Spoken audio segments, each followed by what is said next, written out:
1971ல external எமர்ஜென்சியை declare பண்ணாங்க. அது போர் முடிஞ்சு போச்சு, மறுபடியும் இருக்குது, அதை ரத்து செய்யணும். ரெண்டாவது ஆர்டிகல் 352 அரசியல் சட்டத்துல இருக்கு. ஆனா உண்மையாவே எதற்காக கொடுக்கப்பட்டதோ அதற்காக இவங்க கடைபிடிக்கல. அதற்காக இந்த இம்போஸ் பண்ணல எமர்ஜென்சி. தனக்கு வந்த பிரச்சனைய, நாட்டுக்கு வந்த பிரச்சனைய பொய்யா சொல்லி இவங்களுக்கு அந்த பவர் ஹங்கரி இருக்கு, அதிகார பசி இருக்கு. மிசான்னு ஒரு மோசமான ஒரு அரசியல் பழி வாங்கறதுக்காக ஒரு சட்டம் இருந்துச்சு, maintenance of the internal security ஆக்ட்னு சொல்லி ஒரு மிசா. எல்லாருக்கும் தெரியும். ஸ்டாலின் நீங்க கசமசான்னு மனசுல நினைக்கிறது எனக்கு தெரியுது. சுப்ரீம் கோர்ட்ல 3 சீனியர் ஜட்ஜஸ் இருக்கிறாங்க. சீனியாரிட்டி அடிப்படையில் தான் தலைமை நீதிபதியா கொண்டு வரணும். அந்த 3 பேருக்கு அடுத்த லெவல்ல இருக்கக்கூடிய ஏஎன் ரேன்னு சொல்லி ஒருத்தர், அவரை சுப்ரீம் கோர்ட்டோட தலைமை நீதிபதியா கொண்டு வராங்க. அவரு யாரு அப்படின்னா, மேற்கு வங்கத்துல காங்கிரஸ் கட்சியோட சிஎம், அதை தாண்டி இந்திரா காந்தியோட ஃப்ரெண்டு சித்தார்த் சங்கர் ரேன்னு சொல்லி அவரோட சொந்தக்காரர். மிசா எவ்வளவு கொடூரமான ஒரு செக்ஷன் 16A 16A மிசால ஒருத்தர் அரெஸ்ட் பண்றதுக்கு காரணம் சொல்ல தேவையில்லை. அவரை அரெஸ்ட் பண்ணி எங்க வச்சிருக்கிறோம்னு அவங்க ஃபேமிலிக்கோ தெரிஞ்சவங்களுக்கோ சொல்ல வேண்டிய அவசியம் இல்லை. கேள்வியே கேட்க முடியாது. அதுவும் இந்த எமர்ஜென்சி காலகட்டத்தில் மக்களோட ஃபண்டமெண்டல் ரைட்ஸ், அடிப்படை உரிமைகள் இருக்குல்ல, அதை கூட கேள்வி கேட்க முடியும். 1975 ஆகஸ்ட் மாதம் 4ஆம் தேதி எலெக்ஷன் லாலையும் அமெண்ட்மெண்ட் கொண்டு வராங்க. அதுல 3 விஷயம் சொல்றாங்க. ஒருத்தர் கேண்டிடேட்டா நிக்கிறார், அவருக்கு ஒரு அரசாங்க அதிகாரி தேர்தலில் உதவுகிறார் அப்படின்னா அது கரப்ட் பிராக்டிஸ் தான், சரியான முறை கிடையாது, தவறு தான். 3வது விஷயம், அப்படி யாரு தப்பு செஞ்சாரோ, அரசாங்க ஊழியர், கவர்மெண்ட் எம்ப்ளாயி, கவர்மெண்ட் அபிஷியல், அவர் ரிசைன் பண்ணிட்டாருன்னா இந்த கேண்டிடேட்டை பாதிக்காது. என்னடா சட்டம் இது, நினைச்சே பார்க்க முடியாது. திமுகவோட முக்கிய தலைவர்கள் எல்லாம் அரெஸ்ட், தொண்டர்கள் எல்லாம் அரெஸ்ட். முக்கிய தலைவர்கள் யாரு? நம்ம மு.க. ஸ்டாலின், முரசொலி மாறன், வைகோ, ஆற்காடு வீராசாமி, ஆசை தம்பின்னு ஒருத்தர் இருந்தாரு, இவங்க எல்லாம் அரெஸ்ட், தூக்கி உள்ள போட்டாங்க. மு.க. ஸ்டாலின் எல்லாம் அடிச்சு உதைக்கிறாங்க, விட்டு அவரை கொண்டிருப்பாங்க. அதனால எம்பியா இருந்த முன்னாள் எம்பி செட்டி பாபுன்னு ஒருத்தர், நம்ம தலைவரோட பிள்ளையை எவ்வளவு கொடுமைப்படுத்துறான்னு சொல்லி இவரு போய் அந்த அடியெல்லாம் வாங்கி அவர் செத்தே போயிட்டார். திமுக காரன் பல பேரை இந்திரா காந்தி அரசாங்கம் மிரட்டி விட்டுச்சு. ஏய், நீ எமர்ஜென்சி எதிர்த்தது தப்புன்னு சொல்லி மன்னிப்பு கடிதம் எழுது. இனிமேல் நான் திமுக இருக்க மாட்டேன், திமுக விட்டு விளைவிக்கிறேன்னு சொல்லி உறுதிமொழி கொடு. அப்படி செஞ்சா உன்னை வெளில விட்டுறதும் திமுக காரன் எல்லாம் மன்னிப்பு கடிதம் எழுதி கொடுத்துட்டு வெளில ஓட்டியான்ட்டான். நல்ல கஷ்டமா இருக்கு. ஆனா வரலாற்றில் நடந்த விஷயத்த இந்த காங்கிரஸ் கட்சி எவ்வளவு மோசமான கட்சிங்கிறத சொல்லித்தானே ஆகணும். இந்த ஜெயிலுக்கு யாராச்சும் ஒரு லேடி கைதி வராங்கன்னா இந்த அம்மாவோட ரூமுக்கு கூட்டு போய் இந்த அம்மா ட்ரெஸ் எல்லாத்தையும் கட்டிட்டு நிக்க சொல்லுவாங்களா இந்த லேடிக்கு. கட்டாய குடும்ப கட்டுப்பாடு திட்டம் கொண்டு வந்தாங்க. கல்யாணம் ஆகாத லட்சக்கணக்கான இளைஞர்களை கூட்டு போய் கட்டாயமா குடும்ப கட்டுப்பாடு பண்ணி விட்டாங்க. இதை கேட்டப்புறமும் தமிழகத்தில் இருக்கக்கூடிய இளைஞர்கள் காங்கிரஸுக்கோ அது கூட்டணியில் இருக்கக்கூடிய திமுகவுக்கோ ஓட்டு போடலாமா?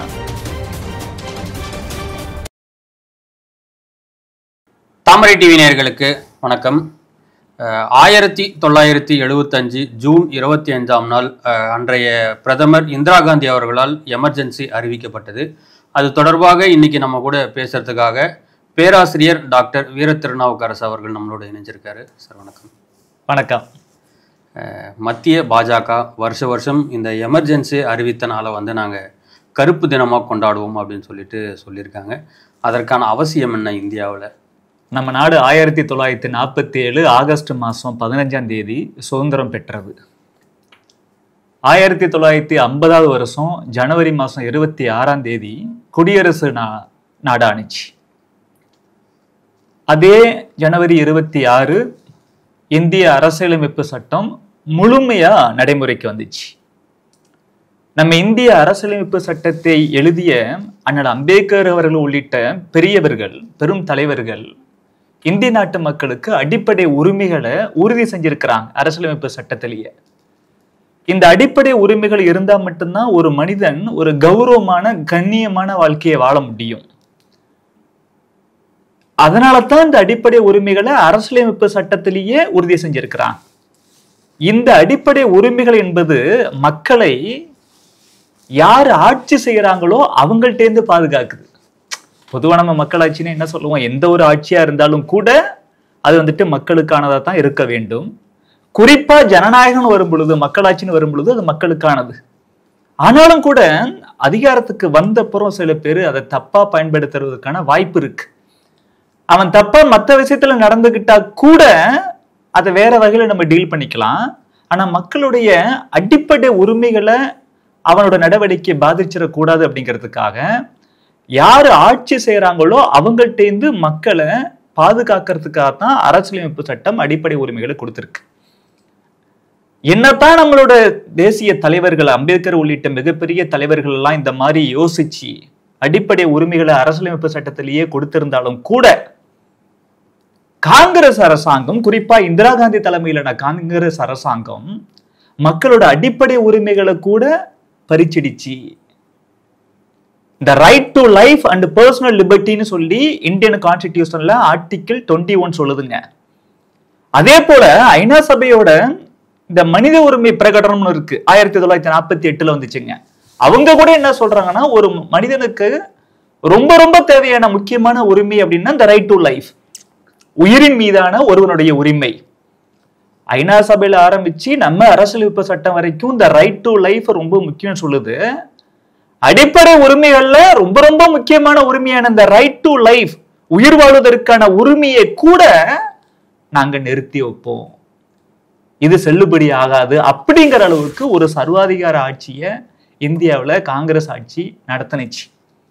அது எப்போ 1975 ஜூன் மாசம் 25 கொண்டு வந்தாங்க. நீங்க சொன்னது மாதிரி சுதந்திர இந்திய வரலாற்றுல இந்த 1975 ஜூன் மாசம் 25ங்கிறது ஒரு கருப்பு தினம். அன்னையிலிருந்து கிட்டத்தட்ட 2 ஆண்டுகள் த darkest period in Indian history. குறிப்பா இந்த போஸ்ட் இண்டிபெண்டன்ட் இந்தியாவில் பாஜக ஏறக்குறைய 11 ஆண்டுகள் ஆட்சியில் இருக்கீங்க. இப்போ திடீர்னு இதை கொண்டாட வேண்டிய அவசியம் இல்ல. இதை நம்ம கொண்டாடல, அனுசரிக்கிறோம். ஓகே, அனுசரிக்கிறோம். தொடர்ந்து இதை செஞ்சுட்டே இருக்கிறோம். பாரதிய ஜனதா கட்சி ஒரு கட்சியாவும் செஞ்சுட்டு இருக்கிறோம். ஆட்சிக்கு வந்த பிறகு இன்னும் நிறைய தெரியுது. ஓகே, இப்ப பாரதிய ஜனதா கட்சி இந்தியாவில் மட்டுமில்ல உலகத்திலேயே மிகப்பெரிய அரசியல் கட்சியா வந்திருக்கிறதால, எங்களோட எண்ணிக்கை அதிகமா இருக்கிறதால, ஆட்சியில மத்தியிலையும் பல்வேறு மாநிலங்களிலும் இருக்கிறதால எங்களோட குரல் இன்னும் நிறைய பேருக்கு கேக்குது.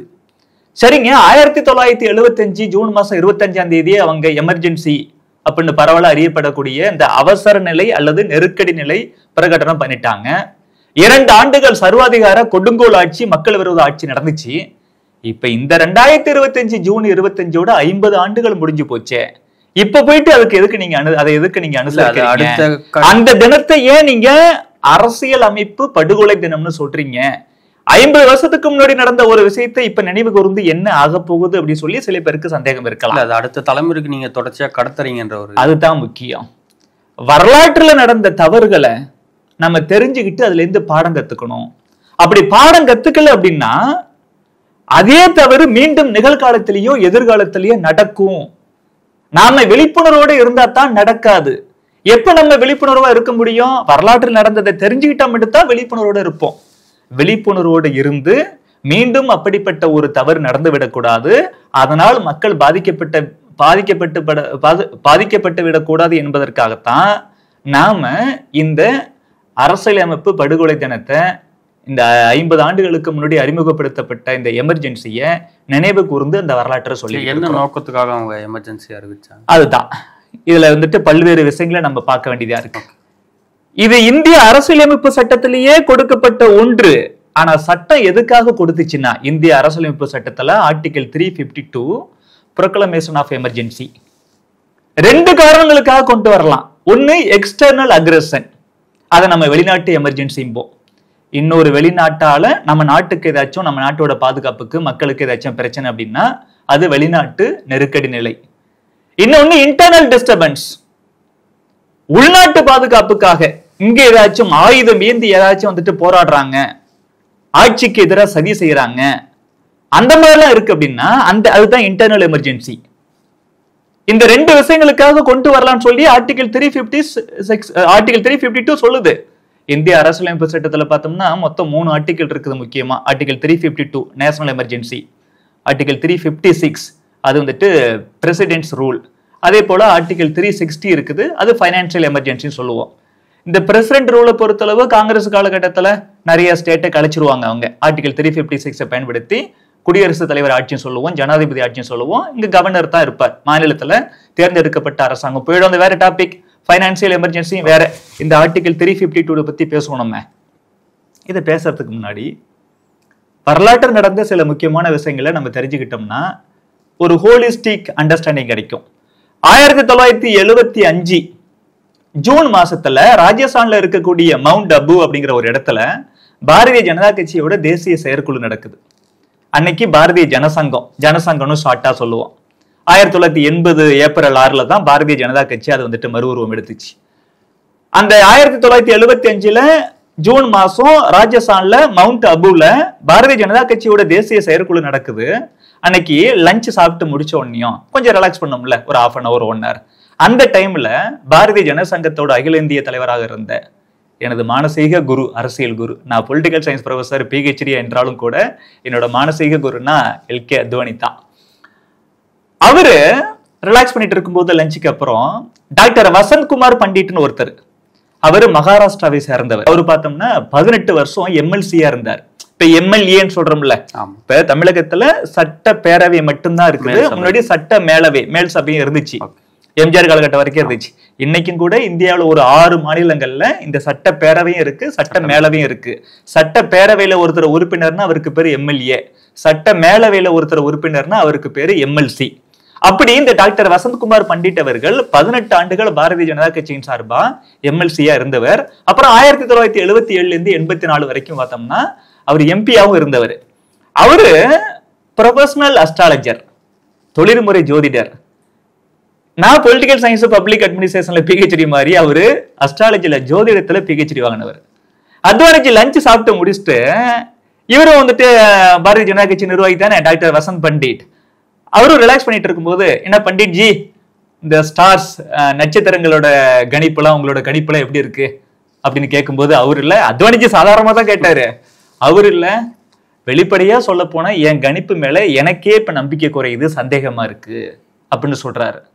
அத்வானிஜி நம்ம சாதாரணமா கேட்டா இவர் இவ்வளவு சீரியஸா சொல்றாருன்னு சொல்லிட்டு, எங்க நீங்க PhD முடிச்ச ஒரு ஜோதிடத்துல மிகச்சிறந்த ஜோதிடர், நீங்களே போய் உங்க கணிப்புல உங்களுக்கு சந்தேகம் இருக்குன்னு சொல்றீங்களே என்னன்னு சொல்லும்போது, நான் ஏன் அப்படி சொல்றேன் அப்படின்னா, இப்ப கிரகங்கள் இந்த நட்சத்திரங்களோட நிலையெல்லாம் வந்துட்டு கணிக்கும் பொழுது, ஆராயும் பொழுது எதிர்கட்சியை சார்ந்த எல்லாம் அடுத்த 2 வருஷத்துக்கு நாடு கடத்தப்படுவோம்னு இருக்கு.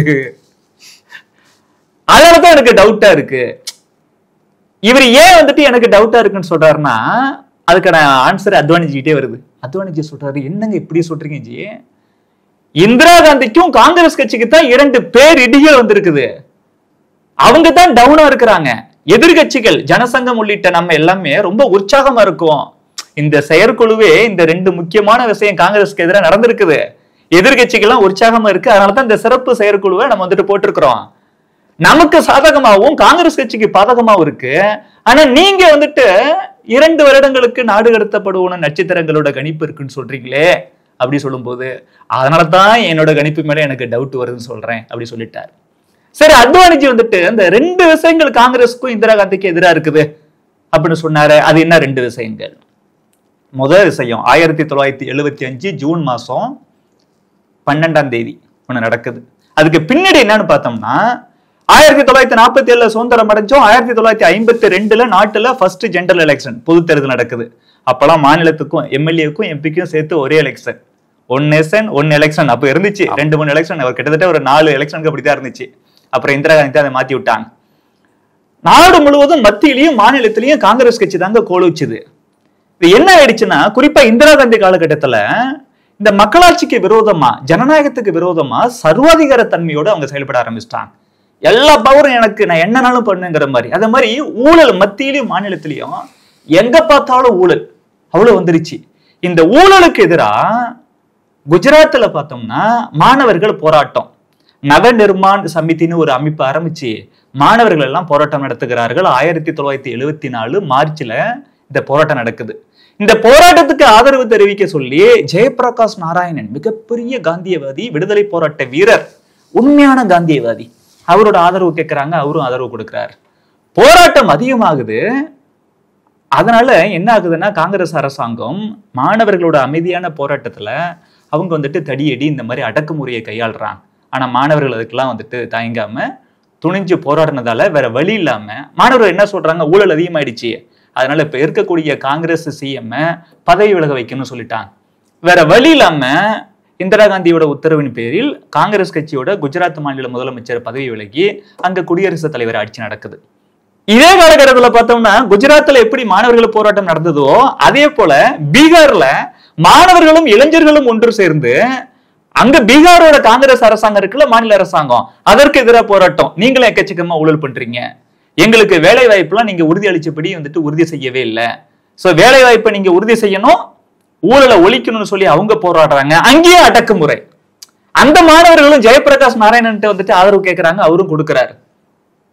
ஆனா ஒரு போராட்டத்துல அவர் போய் கலந்துக்கும் பொழுது இன்டிஸ்கிரிமினேட் அட்டாக், அதாவது கண்மூடித்தனமான தாக்குதல், அவரையே அடிச்சு கீழே தள்ளிட்டாங்க. அவர் ஃபீல் பண்ணி சொல்லியிருப்பாரு, இங்கிலீஷ்காரன் கூட எங்களை வந்துட்டு எவ்வளவு வன்முறை ஏவி விட்டது இல்லை. அது போல மகாத்மா காந்திஜிக்கு எதிராக இங்கிலீஷ்காரன் கூட கண்ணீர் குண்டுகள்லாம், கண்ணீர் புகை கொண்டு இருக்குல்ல, டியர் கேஸ், அதெல்லாம் போட்டதில்லை. இந்த ரெண்டு அனுபவமே எனக்கு இந்த போராட்டத்துல வந்துருச்சு. ஆனா நாடு முழுவதும் என்ன ஒரு சூழ்நிலை வந்துருச்சு அப்படின்னா, வெறும் பீகாரோட ஜெயபிரகாஷ் இயக்கம் வந்துட்டு நின்று போகாது, ஜெயபிரகாஷ் நாராயணன் நாடு முழுவதும் இது பத்தும். ஏன்னா அவர் என்ன சொல்றாரு, ஊழல் அதிகமாயிடுச்சு, இந்திரா காந்தியை சர்வாதிகாரம் பண்ணிக்கிட்டு இருக்கிறாங்க, ஒரு முழு புரட்சி, சம்பூர்ண கிரந்திம்பாங்க, டோட்டல் ரெவல்யூஷன் வேணும் அப்படிம்பார். அந்த அளவுக்கு வந்துட்டு அவர் தீவிரமா இறங்கி நாட்டுக்காக வேலை பார்க்க ஆரம்பிச்சாரு. மாணவர்கள் அவரை ஆதரவு தெரிவிக்க சொன்னாங்க, அவரும் ஆதரவு தெரிவிச்சாரு. இப்ப இந்த குஜராத்தா இருக்கட்டும் பீகாரா இருக்கட்டும், ரெண்டு இடத்துலயுமே மாணவர்களும் இளைஞர்களும் அமைதியாத்தான் போராட்டம் நடத்தினாங்க. ஆனா காங்கிரஸ் கட்சி வன்முறையை ஏவி விட்டதால போராட்டம் எக்கச்சக்கமா ஆயிடுச்சு. குஜராத்ல வந்துட்டு ஆட்சியை கலைச்சிட்டு 1 year வந்துட்டு பிரசிடென்ட் ரூல், ஜனாதிபதி ஆட்சி. 1 yearக்குள்ள எலெக்ஷன் நடத்தணுமா இல்லையா அதிகபட்சம், ஆனா இவங்க எலெக்ஷன் நடத்தல. அதனால 1975 ஏப்ரல் மாசம் மொராஜி தேசாய், அவரும் மிகப்பெரிய தலைவர், அவர் என்ன சொல்றாருன்னா, அந்த நவநிர்மாண் சமிதி மாணவர்கள் போராட்டம் இருக்குல்ல, மாணவர்கள் அமைப்புக்கு ஆதரவா சீக்கிரம் வந்துட்டு தேர்தல் நடத்தணும்னு சொல்லி அவரு உண்ணாவிரதம், காலவரையற்ற உண்ணாவிரதம் இருக்கிறார். அப்பவே கிட்டத்தட்ட அவருக்கு வயசு 80. நாடறிந்த ஒரு நல்ல தலைவர், மக்கள் மத்தியில செல்வாக்கு கொண்ட தலைவர். அதனால என்ன ஆகுதுன்னா, இந்திரா காந்தி கொஞ்சம் பயந்து விட்டான். அவர் உண்ணாவிரதம் ஆரம்பிச்ச 1 வாரத்துல, சரிங்க நாங்க வந்துட்டு இனிமேல் இந்த குடியரசுத் தலைவரை நாங்க குடியரசுத் தலைவர் ஆட்சி தொடர மாட்டோம், எலெக்ஷனை வச்சிடறோம், ஜூன் மாசம் 9ஆம் தேதி எலெக்ஷன் சொல்லிடுறாங்க. இந்த போராட்டத்துக்கு ஈல்டாயிறாங்க வேற வழி இல்லாம. ஜூன் மாசம் 9ஆம் தேதி போராட்டம், தேர்தல் நடக்கணும். அவர் இந்த ஒரு காரணத்துக்காக மட்டும் வந்துட்டு உண்ணாவிரதம் இருக்கல, மொத்தம் 3 காரணங்கள். 1, எலெக்ஷன் உடனே நடத்தணும். 2வது, 1971 பாகிஸ்தான்ல பிரச்சனை. இன்னைக்கு இந்த கிழக்கு பாகிஸ்தான் சொல்லக்கூடிய இந்த பங்களாதேஷ் இருக்குல்ல, அவங்க இப்ப தனி நாடு வேணும்னு சொல்லி போராட்டம் நடத்துறாங்க. அங்க இருந்து பாகிஸ்தானோட கொடுமை தாங்க முடியாம அன்னைக்கு ஒன்றுபட்ட பாகிஸ்தானா இருந்த அந்த பாகிஸ்தான்ல இருந்து நிறைய பேர் இந்தியாவுக்குள்ள வராங்க, லட்சக்கணக்கில் வராங்க. நம்ம நாட்டுக்கு பெரும் பிரச்சனையா இருக்கு. அதனால இந்திய அரசாங்கம் என்ன முடிவு பண்ணுது அப்படின்னா, அங்க யாரெல்லாம் தனியா நாடு பங்களாதேஷ்னு கேட்கறாங்களோ அவங்களுக்கு ஆதரவா நம்ம இறங்குவோம்னு சொல்லி பாகிஸ்தான் ஆர்மி கூட நம்ம சண்டை போடுறோம். அப்படி சண்டை போடும் பொழுது இந்த எக்ஸ்டர்னல் அக்ரஷன், இந்த வெளிநாட்டு படையெடுப்பு, அதனால நம்ம நாட்டுக்கு பிரச்சனை வரப்போகுதுன்னு தெரிஞ்சுதான் இந்திய அரசியலமைப்பு சட்டம் ஆர்டிகல் 352 பயன்படுத்தி இந்த நேஷனல் எமர்ஜென்சி வந்துட்டு இந்தியாவில் டிசம்பர் 3, 1971 கொண்டு வந்தாங்க. வார் முடிஞ்சது, நாம வெற்றி அடைஞ்சிட்டோம், பாகிஸ்தான் ஆர்மி நம்ம கூட சரண்டர் ஆகுது. கிட்டத்தட்ட 90,000 பாகிஸ்தான் சோல்ஜர்ஸை நாம வந்துட்டு பிடிச்சு வச்சிருந்தோம். அடல் பிகாரி வாஜ்பாய், அத்வானி உள்ளிட்ட மாபெரும் தலைவர்கள்லாம் ஏற்கனவே ஆக்கிரமிப்பு காஷ்மீர் இருக்குதே, அதை திரும்ப கொடுத்தா தான் இந்த 90,000 சோல்ஜர்ஸை விடுவோம்னு சொல்லுங்க அப்படின்னு இந்திரா காந்தி கிட்ட சொன்னாங்க.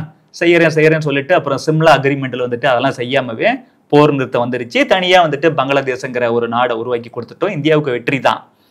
அந்த போர் நடக்கிற காலகட்டத்தில் தானே இங்க வந்துட்டு நம்ம எமர்ஜென்சி கொண்டு வந்தோம். வெளிநாட்டு எமர்ஜென்சியை நம்ம நாட்டுல வந்துட்டு நடைமுறைப்படுத்தணும்.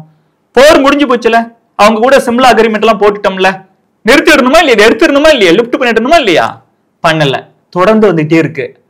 1975 ஏப்ரல் மாசம் வந்துட்டு மொராஜி தேசாய் உண்ணாவிரதம் இருக்கிறாரு. முதல்ல குஜராத்ல உடனே தேர்தல் நடத்தணும், காரணம். 2வது காரணம் என்னது, இந்த எக்ஸ்டர்னல் எமர்ஜென்சி வார் முடிஞ்ச அப்புறமும் கூட நீங்க வச்சுக்கிட்டே இருக்கீங்க, அதை வந்துட்டு நீக்கணும். ரெண்டாவது காரணம். மூணாவது காரணம், மிசான்னு ஒரு மோசமான ஒரு அரசியல் பழி வாங்கறதுக்காக ஒரு சட்டம் இருந்துச்சு. Maintenance of the internal security ஆக்ட்னு சொல்லி ஒரு மிசா, எல்லாருக்கும் தெரியும். ஸ்டாலின் நீங்க கசமசான்னு மனசுல நினைக்கிறது எனக்கு தெரியுது. அந்த மிசா ஆக்ட் படி நீங்க பொலிட்டிக்கல் ஆப்போனன்ட் எல்லாம் பழி வாங்கிட்டு இருக்கீங்க இந்திரா காந்தி காங்கிரஸ் கட்சி. அதனால மிசா ஆக்டை பயன்படுத்தி அரசியல் எதிரிகளை நாங்க வதைக்க மாட்டோம்னு சொல்லி இந்திரா காந்தி தலைமையிலான காங்கிரஸ் அரசாங்கம் உறுதியளிக்க வேண்டும். இது மூணாவது கோரிக்கை. இந்த 3 கோரிக்கைக்காக தான் ஒரு உண்ணாவிரதம் இருந்தார் மொரார்ஜி தேசாய். ஜூன் மாசம் 9ஆம் தேதி எலெக்ஷன் சொல்லிட்டாங்க. எலெக்ஷன் நடந்துச்சு. ஜூன் மாசம் 12ஆம் தேதி எலெக்ஷன் ரிசல்ட் வருது. 1947 இருந்து 1975 ஜூன் 12 வரைக்கும் 28 ஆண்டுகள் காங்கிரஸ் கட்சியோட அசைக்க முடியாத கோட்டை குஜராத். அந்த எலெக்ஷன்ல ஜெயபிரகாஷ் நாராயணன் அவர்களுடைய ஆலோசனை பேர்ல மொரார்ஜி தேசாய் உள்ளிட்ட காங்கிரஸ் கட்சி, ஜனசங்கம், சோசியலிஸ்ட் பார்ட்டி, லோக்தள் எல்லாரும் ஒன்னா சேர்ந்து ஜனதா மோர்ச்சா, ஜனதா அணின்னு ஒண்ணு உருவாக்கி, கம்யூனிஸ்டுகள் மட்டும் இல்ல, காங்கிரஸ் கட்சிக்கு எதிரான எதிர்கட்சிகள்ல கம்யூனிஸ்டுகளை தவிர்த்து மத்த எல்லாம் ஒன்று சேர்ந்து எலெக்ஷன்ல நிக்கிறோம். மாபெரும் வெற்றி நமக்கு. காங்கிரஸ் கட்சி தோத்து போய் ரிசல்ட் வருது. இந்த காங்கிரஸ் எப்படிப்பட்ட எந்த கட்சி தெரியுமா? பெருந்தலைவர் காமராஜரோட காங்கிரஸ் 1966 லால் பகதூர் சாஸ்திரி இறந்த அப்புறம் காமராஜர் தான் இந்தியாவோட பிரைம் மினிஸ்டர் சொல்லி நாடு முழுவதும் உலகம் முழுவதும் பேசப்பட்டாலும், மொரார்ஜி தேசாய் அவர்கள் இந்தியாவோட பிரதமரா வர்றதுக்கு ஆசைப்பட்டாலும் அதெல்லாம் வேண்டான்னு சொல்லி நேருவோட பொண்ணுங்கிற நம்பிக்கையில இந்திரா காந்திய இந்தியாவோட பிரதமர் ஆக்குனது பெருந்தலைவர் காமராஜர், நம்ம தமிழக தலைவன். அவர் ஒட்டுமொத்த தேசிய தலைவன் தான். இருந்தாலும் நமக்கு கொஞ்சம் கூடுதல் பெருமை. இப்படி முருகன் வந்துட்டு எல்லா மக்களுக்கான கடவுள் என்றாலும் கூட தமிழ் கடவுள்னு பெருமையா சொல்லிக்கிறோமோ, உரிமை எடுத்துக்கிறோமோ, அந்த மாதிரி பெருந்தலைவரை தமிழர்கள் இன்னும் உரிமை எடுத்துக்கிட்டு கொண்டாடலாம். அவர் தான் இந்திரா காந்தியை பிரைம் மினிஸ்டரா கொண்டு வந்தாரு. 1966 இந்திரா காந்தியை காமராஜர் உள்ளிட்ட மூத்த தலைவர்கள் எல்லாம் பிரைம் மினிஸ்டரா கொண்டு வந்தாலும் ஆட்சிக்கு வந்த அப்புறம் சர்வாதிகார தன்மையோட கட்சிக்குள்ளவே ஜனநாயகத்தை சவக்குழியில தள்ளிட்டான். காமராஜர் உள்ளிட்ட மூத்த தலைவர்கள் சொல்றதெல்லாம் கேட்கறதே இல்லை. இந்தியாவோட குடியரசுத் தலைவரா யாரை கொண்டு வரணும்னு சொல்லி காமராஜர் தலைமையிலான, காமராஜர் அன்னைக்கு அகில இந்திய தலைவருங்க காங்கிரஸ் கட்சிக்கு, அவரு தலைமையிலான சீனியர்ஸ் எல்லாம் ஒரு முடிவு எடுப்பாங்க. இவங்க மட்டும் மனசாட்சிப்படி வாக்களிங்கன்னு சொல்லி அந்த கட்சிக்காரனுக்கு வேற மாதிரி இன்னொரு ஆளுக்கு வாக்களிக்க சொல்லி சொல்லுவான். அந்த மாதிரி தொடர்ந்து பண்ணிக்கிட்டே இருந்ததால 1969 காங்கிரஸ் கட்சியில இருந்து இந்திரா காந்தியை நீக்கிவிட்டாரு. காமராஜர் உள்ளிட்ட சீனியர் லீடர்ஸ் எல்லாம் நீக்கிவிட்டாங்க. அதனால என்ன ஆச்சுன்னா, காமராஜர் உள்ளிட்ட மூத்த தலைவர்கள் எல்லாம் இருந்த கட்சிக்கு பேரு, காங்கிரஸ் கட்சிக்கு பேரு காங்கிரஸ் ஓனா ஆர்கனைசேஷன், ஸ்தாபனம் சொல்றோம்ல, அதனாலதான் அதை ஸ்தாபன காங்கிரஸ் சொல்லுவாங்க. இப்ப இந்திரா காந்தியை கட்சி விட்டு நீக்கி விட்டாங்களே, அதனால இந்திரா காந்தி காங்கிரஸ்ல இன்னொரு குரூப் உண்டு பண்ணுது, காங்கிரஸ் அதான் இந்திரா காங்கிரஸ். என்னத்தான் வந்துட்டு காமராஜர் ஒரு மிகப்பெரிய நல்ல தலைவர், விடுதலை போராட்ட வீரர் என்றாலும் கூட காங்கிரஸ் கட்சிக்காரன் கொள்கை கோட்பாடோடய இருக்கிறான். இந்திரா காந்தி காலகட்டத்தில இருந்து பார்த்தோம்னா இந்திரா காந்தி பதவியில் இருக்கிறதால, பிரைம் மினிஸ்டர் இருக்கிறதால எல்லாம் அங்க போயிட்டான். காங்கிரஸ் ரெண்டா பிரிஞ்சதால, மூத்த தலைவர்களோட சப்போர்ட் எல்லாம் இல்லாதால இந்திரா காந்தி என்னன்னு செய்யுதுன்னா எலெக்ஷனை கொஞ்சம் ப்ரீபோன் பண்றாங்க. அதாவது இதுக்கு முன்னாடி 1967 எலெக்ஷன் நடந்துச்சு. 5 வருஷம் கழிச்சு தானே எலெக்ஷன் நடக்கணும், 72 நடக்கணும். இவங்க 71 வந்துட்டு முன்கூட்டியே தேர்தல் நடத்துறாங்க. இவங்க ஏற்கனவே பிரைம் மினிஸ்டருங்கிறதால காங்கிரஸ் கட்சிக்காரங்க எல்லாமே கொஞ்சம் அந்த சைடு போனதால மீண்டும் அவங்களுக்கு வெற்றி கிடைச்சிருது. வெற்றி கிடைச்சிடுச்சு. உத்தரப்பிரதேசத்துல ரேபரேலிங்கிற தொகுதியில நின்று ஜெயிக்கிறான். எதிர்த்து போட்டியிட்டவர் யாருன்னா சோசியலிஸ்ட் பார்ட்டியை சேர்ந்த ஒரு சோசியலிஸ்ட். அவரு ராஜ் நாராயண். அவரு உத்தரப்பிரதேசல இருக்கக்கூடிய அலகாபாத் ஹைகோர்ட்ல ஒரு கேஸ் ஃபைல் பண்றார், ஒரு வழக்கு போடுறார். இந்திரா காந்தி தேர்தலில் ஜெயிச்சது செல்லாது அப்படின்னு வழக்கு போடுறாரு. நான் உடனே ரிசல்ட் வரும், எல்லாருக்கும் தெரிஞ்ச விஷயம் தான். 1971 தேர்தல் முடிஞ்ச அப்புறம் கேஸ் போடுறாரு. ஆனா 1975 அதே ஜூன் மாசம் 12ஆம் தேதி ரிசல்ட் வருது.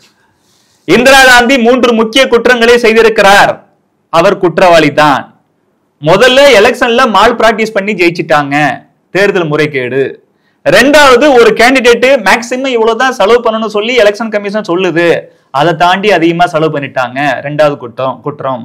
மூன்றாவது, இந்த கவர்மெண்ட் மெஷினரி, அரசு எந்திரம் பிளஸ் கவர்மெண்ட் அபிஷியல்ஸ், அரசு அதிகாரிகள், இவங்களெல்லாம் முறைகேடா பயன்படுத்தி ஜெயிச்சிட்டாங்க. இந்த 3 குற்றங்களையும் இந்திரா காந்தி செஞ்சிட்டாங்க. அப்படின்னு குற்றவாளியும் சொல்லி தண்டனை கொடுக்கப்படுகிறது. தண்டனை என்ன சொல்றாங்கன்னா 1971 எலெக்ஷன்ல இந்திரா காந்தி ஜெயிச்சது செல்லாது. அதோட முக்கியமா பெரிய சாக்கு கொடுக்கிறது என்னன்னா, அடுத்த 6 ஆண்டுகளுக்கு இந்திரா காந்தி தேர்தலில் நிக்க தடை அப்படின்னு உத்தரவு போட்டார். அலகாபாத் ஹைகோர்ட்டோட ஜட்ஜி ஜஸ்டிஸ் ஜக்மோகன்லால் சின்ஹா கேஸ் போட்டார். இந்த 2 இன்சிடென்ட் என்னது?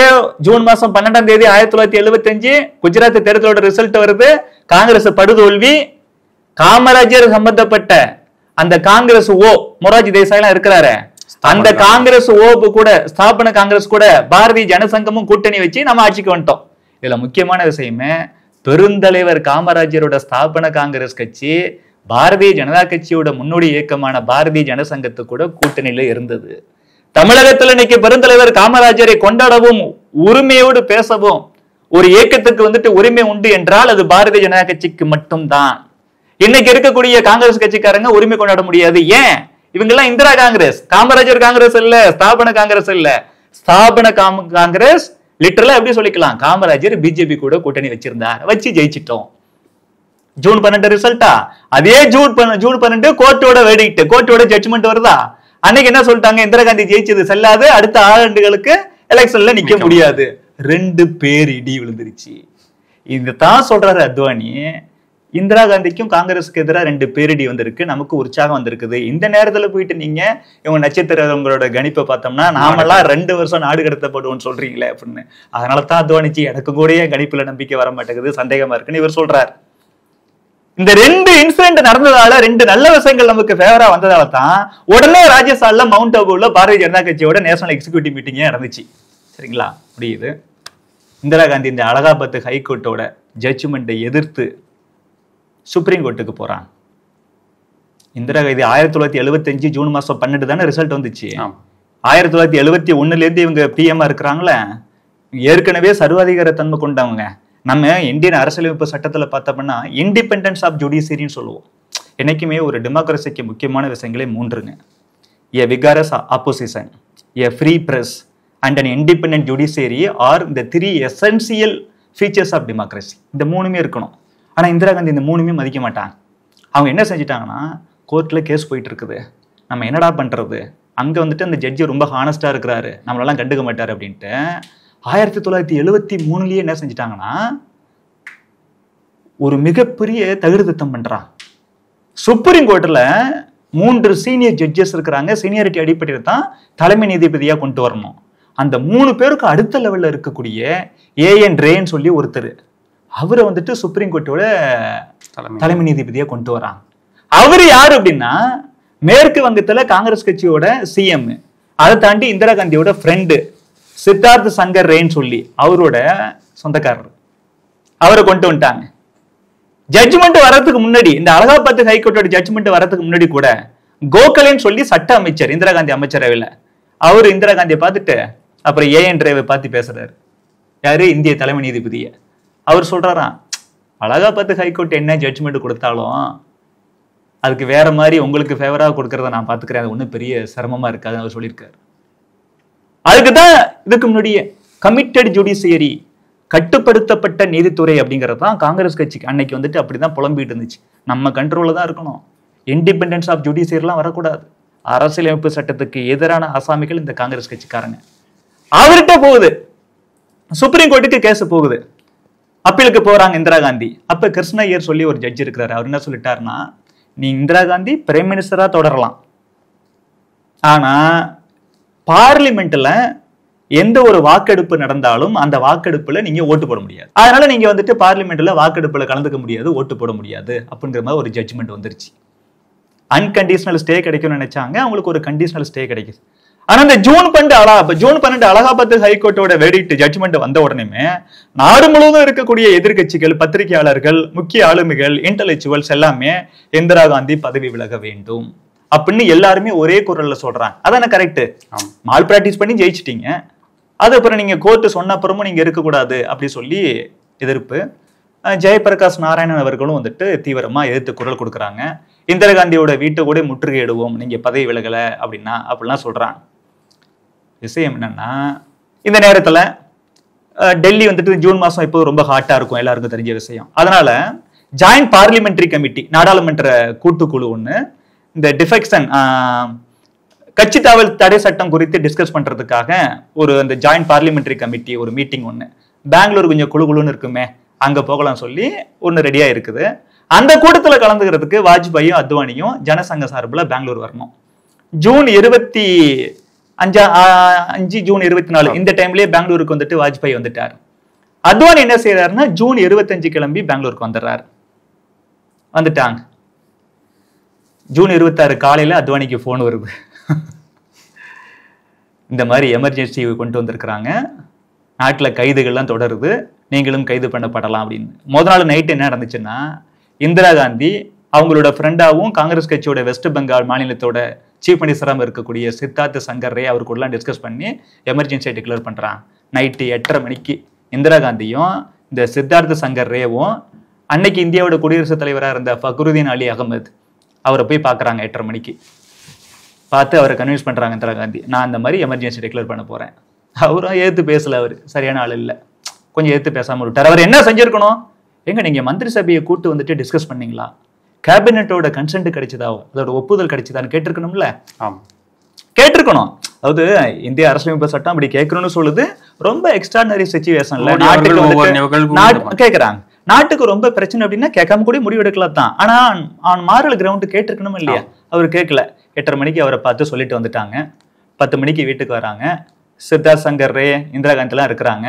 அப்ப அவங்களோட பிரின்சிபல் இன்ஃபர்மேஷன் ஆஃபீஸர், இந்திரா காந்தியோட பிரைம் மினிஸ்டரோட பிரின்சிபல் இன்ஃபர்மேஷன் ஆஃபீஸர் சாரதா பிரசாத்னு ஒருத்தர், அப்புறம் அவங்களோட பிரின்சிபல் செக்ரட்டரி ப்ரொஃபசர் தாருன்னு சொல்லி, பல முக்கியமான இடத்துல ப்ரொஃபசர்ஸ் தான் இருப்பாங்க. ஆனா நல்ல ப்ரொஃபஸரா வந்துட்டா நல்லது. அவருக்கு உண்மையிலேயே ப்ரொஃபசர் தார் வந்துட்டு ரொம்ப அறிவுஜீவி, நல்ல மனிதர் தான். அவருக்கு உடன்பாடு இல்லை, ஆனாலும் இந்திரா காந்தி கிட்ட வேலை பார்க்குறாரு, வேற வழி இல்லாம அவங்க எல்லாம் கூப்பிட்டு இந்திரா காந்தி என்ன சொல்றாங்கன்னா, நான் எமர்ஜென்சியா டிக்ளேர் பண்றேன், நான் பிரசிடென்ட்ட சொல்லிட்டேன், நாளைக்கு காலையில நான் வந்துட்டு நாட்டு மக்கள்கிட்ட உரையாற்றணும், ரிப்போர்ட்லாம் ரெடி பண்ணுங்க, எமர்ஜென்சி நாட்டுக்கு நல்லதுங்கிற மாதிரி புரொபகண்டா பண்ணணும், எல்லாம் ரெடி பண்ணுங்கன்னு சொல்றாங்க. இல்லை என்ன கொடுமைன்னா, மந்திரி சபையை கூட்டு விவாதம் பண்ணாம விட்டது மட்டும் இல்லாம எமர்ஜென்சியை டிக்ளேர் பண்ண போறோம்னு சொல்லி உள்துறை அமைச்சர்கிட்டயே முதல்ல கலந்து ஆலோசிக்கல. நைட்டு 11 மணிக்கு அன்னைக்கு உள்துறை அமைச்சர் ஹோம் மினிஸ்டர், உதாரணத்துக்கு மோடிஜி இன்னைக்கு வந்துட்டு அமித்ஷாவை கேட்காம பண்ண தப்பு தானே, பண்ண மாட்டார், ஒருபோதும் பண்ண மாட்டார். அவர் தான் கேபினட் மீட்டிங் மந்திரி சபையை கூட்டி மொத்தமால முடிவு எடுக்கிறார். அதுவும் மன் கி பாத் மூலமா மக்கள்கிட்ட இருந்தே கூட ஐடியாஸ் கேட்கிறார். அப்படிப்பட்ட மகத்தான தலைவர் மோடிஜி, இது எல்லாருக்கும் தெரிஞ்ச விஷயம். உள்துறை அமைச்சராக இருந்த பிரம்மானந்த ரெட்டி அவரு நைட்டு 11 மணிக்கு இந்திரா காந்தி வீட்டுக்கு வர சொல்றாங்க. அவர் வரார். வந்தா நாளைக்கு எமர்ஜென்சி டிக்ளேர் பண்றோம். அவர் மூலமா அவரோட மினிஸ்டர் ஆஃப் ஸ்டேட் இருப்பார்ல, இந்த மத்திய இணையமைச்சர்னு சொல்றோம்ல, ஓம் மேத்தான்னு சொல்லி ஒருத்தர், அவருக்கு மட்டும் தகவல் தெரியுது. அப்போ இந்திரா காந்தி தவிர ஹோம் மினிஸ்டருக்கும் அந்த MOS ஃபார் ஹோம் மினிஸ்ட்ரி அவருக்கும் மட்டும்தான் தகவல் தெரிவிக்கப்படுது ஒழிய வேற யாருக்கும் தெரியல. இப்படி சொல்லிட்டு நைட்டுக்கு ஒரு 12 மணிக்கு மேல ஜெயபிரகாஷ் நாராயணன், மொராஜி தேசாய் உள்ளிட்ட சீனியர் வெட்டரன் லீடர்ஸ் எல்லாத்தையும் அரெஸ்ட் பண்றான். அத்வானிஜி காலையில 7:30 அங்க போயிட்டாரு பெங்களூருக்கு. 7:30 ஆரம்பிக்குதுன்னு அவருக்கு தெரிஞ்சிருக்காது. நியூஸ் வருது, அவருக்கு போனு, அது முதல் நாளே போயிட்டாரு. காலை 7:30 போன் வருது. டெல்லில இருந்து அங்க லோக்கல்ல இருக்கக்கூடிய ஜனசங்க ஆபீஸுக்கு சொல்லி, ஜனசங்க ஆபீஸ்ல இருந்து போன் பண்ணி சொல்றான், இந்த மாதிரி எமர்ஜென்சி டிக்ளேர் பண்ணிருக்காங்க, இங்க மொராஜி தேசாய் இவர் ஜெயபிரகாஷ் நாராயண் எல்லாத்தையும் அரெஸ்ட் பண்ணிட்டாங்க, உங்களையும் அரெஸ்ட் பண்ணப்படலாம் அப்படின்னு சொல்லி. உடனே இவர் வந்துட்டு வாஜ்பாயிட்ட போய் பாக்குறாரு. வாஜ்பாய் அங்க இருக்கிறார் பெங்களூர்ல. 2 பேரும் சேர்ந்து ஒரு ஜாயிண்ட் பப்ளிக் ஒரு பிரஸ் ஸ்டேட்மெண்ட் ரெடி பண்றாங்க, ஒரு கூட்டறிக்கை. அதுல வந்துட்டு கண்டிச்சு, இந்திய வரலாற்றுல, சுதந்திர இந்திய வரலாற்றுல இது வந்துட்டு ரொம்ப மோசமான ஒரு விஷயம். சுதந்திரம் பெறுவதற்கு முன்னாடி 1942 ஆகஸ்ட் மாசம் 9ஆம் தேதி வெள்ளையனே வெளியே இருந்து குயிட் இந்தியா மூவ்மெண்ட் நடந்துச்சு.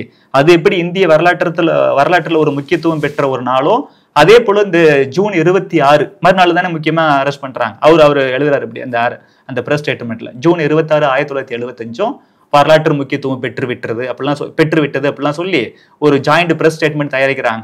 ஆனா பயன் இல்லை. ஏன்?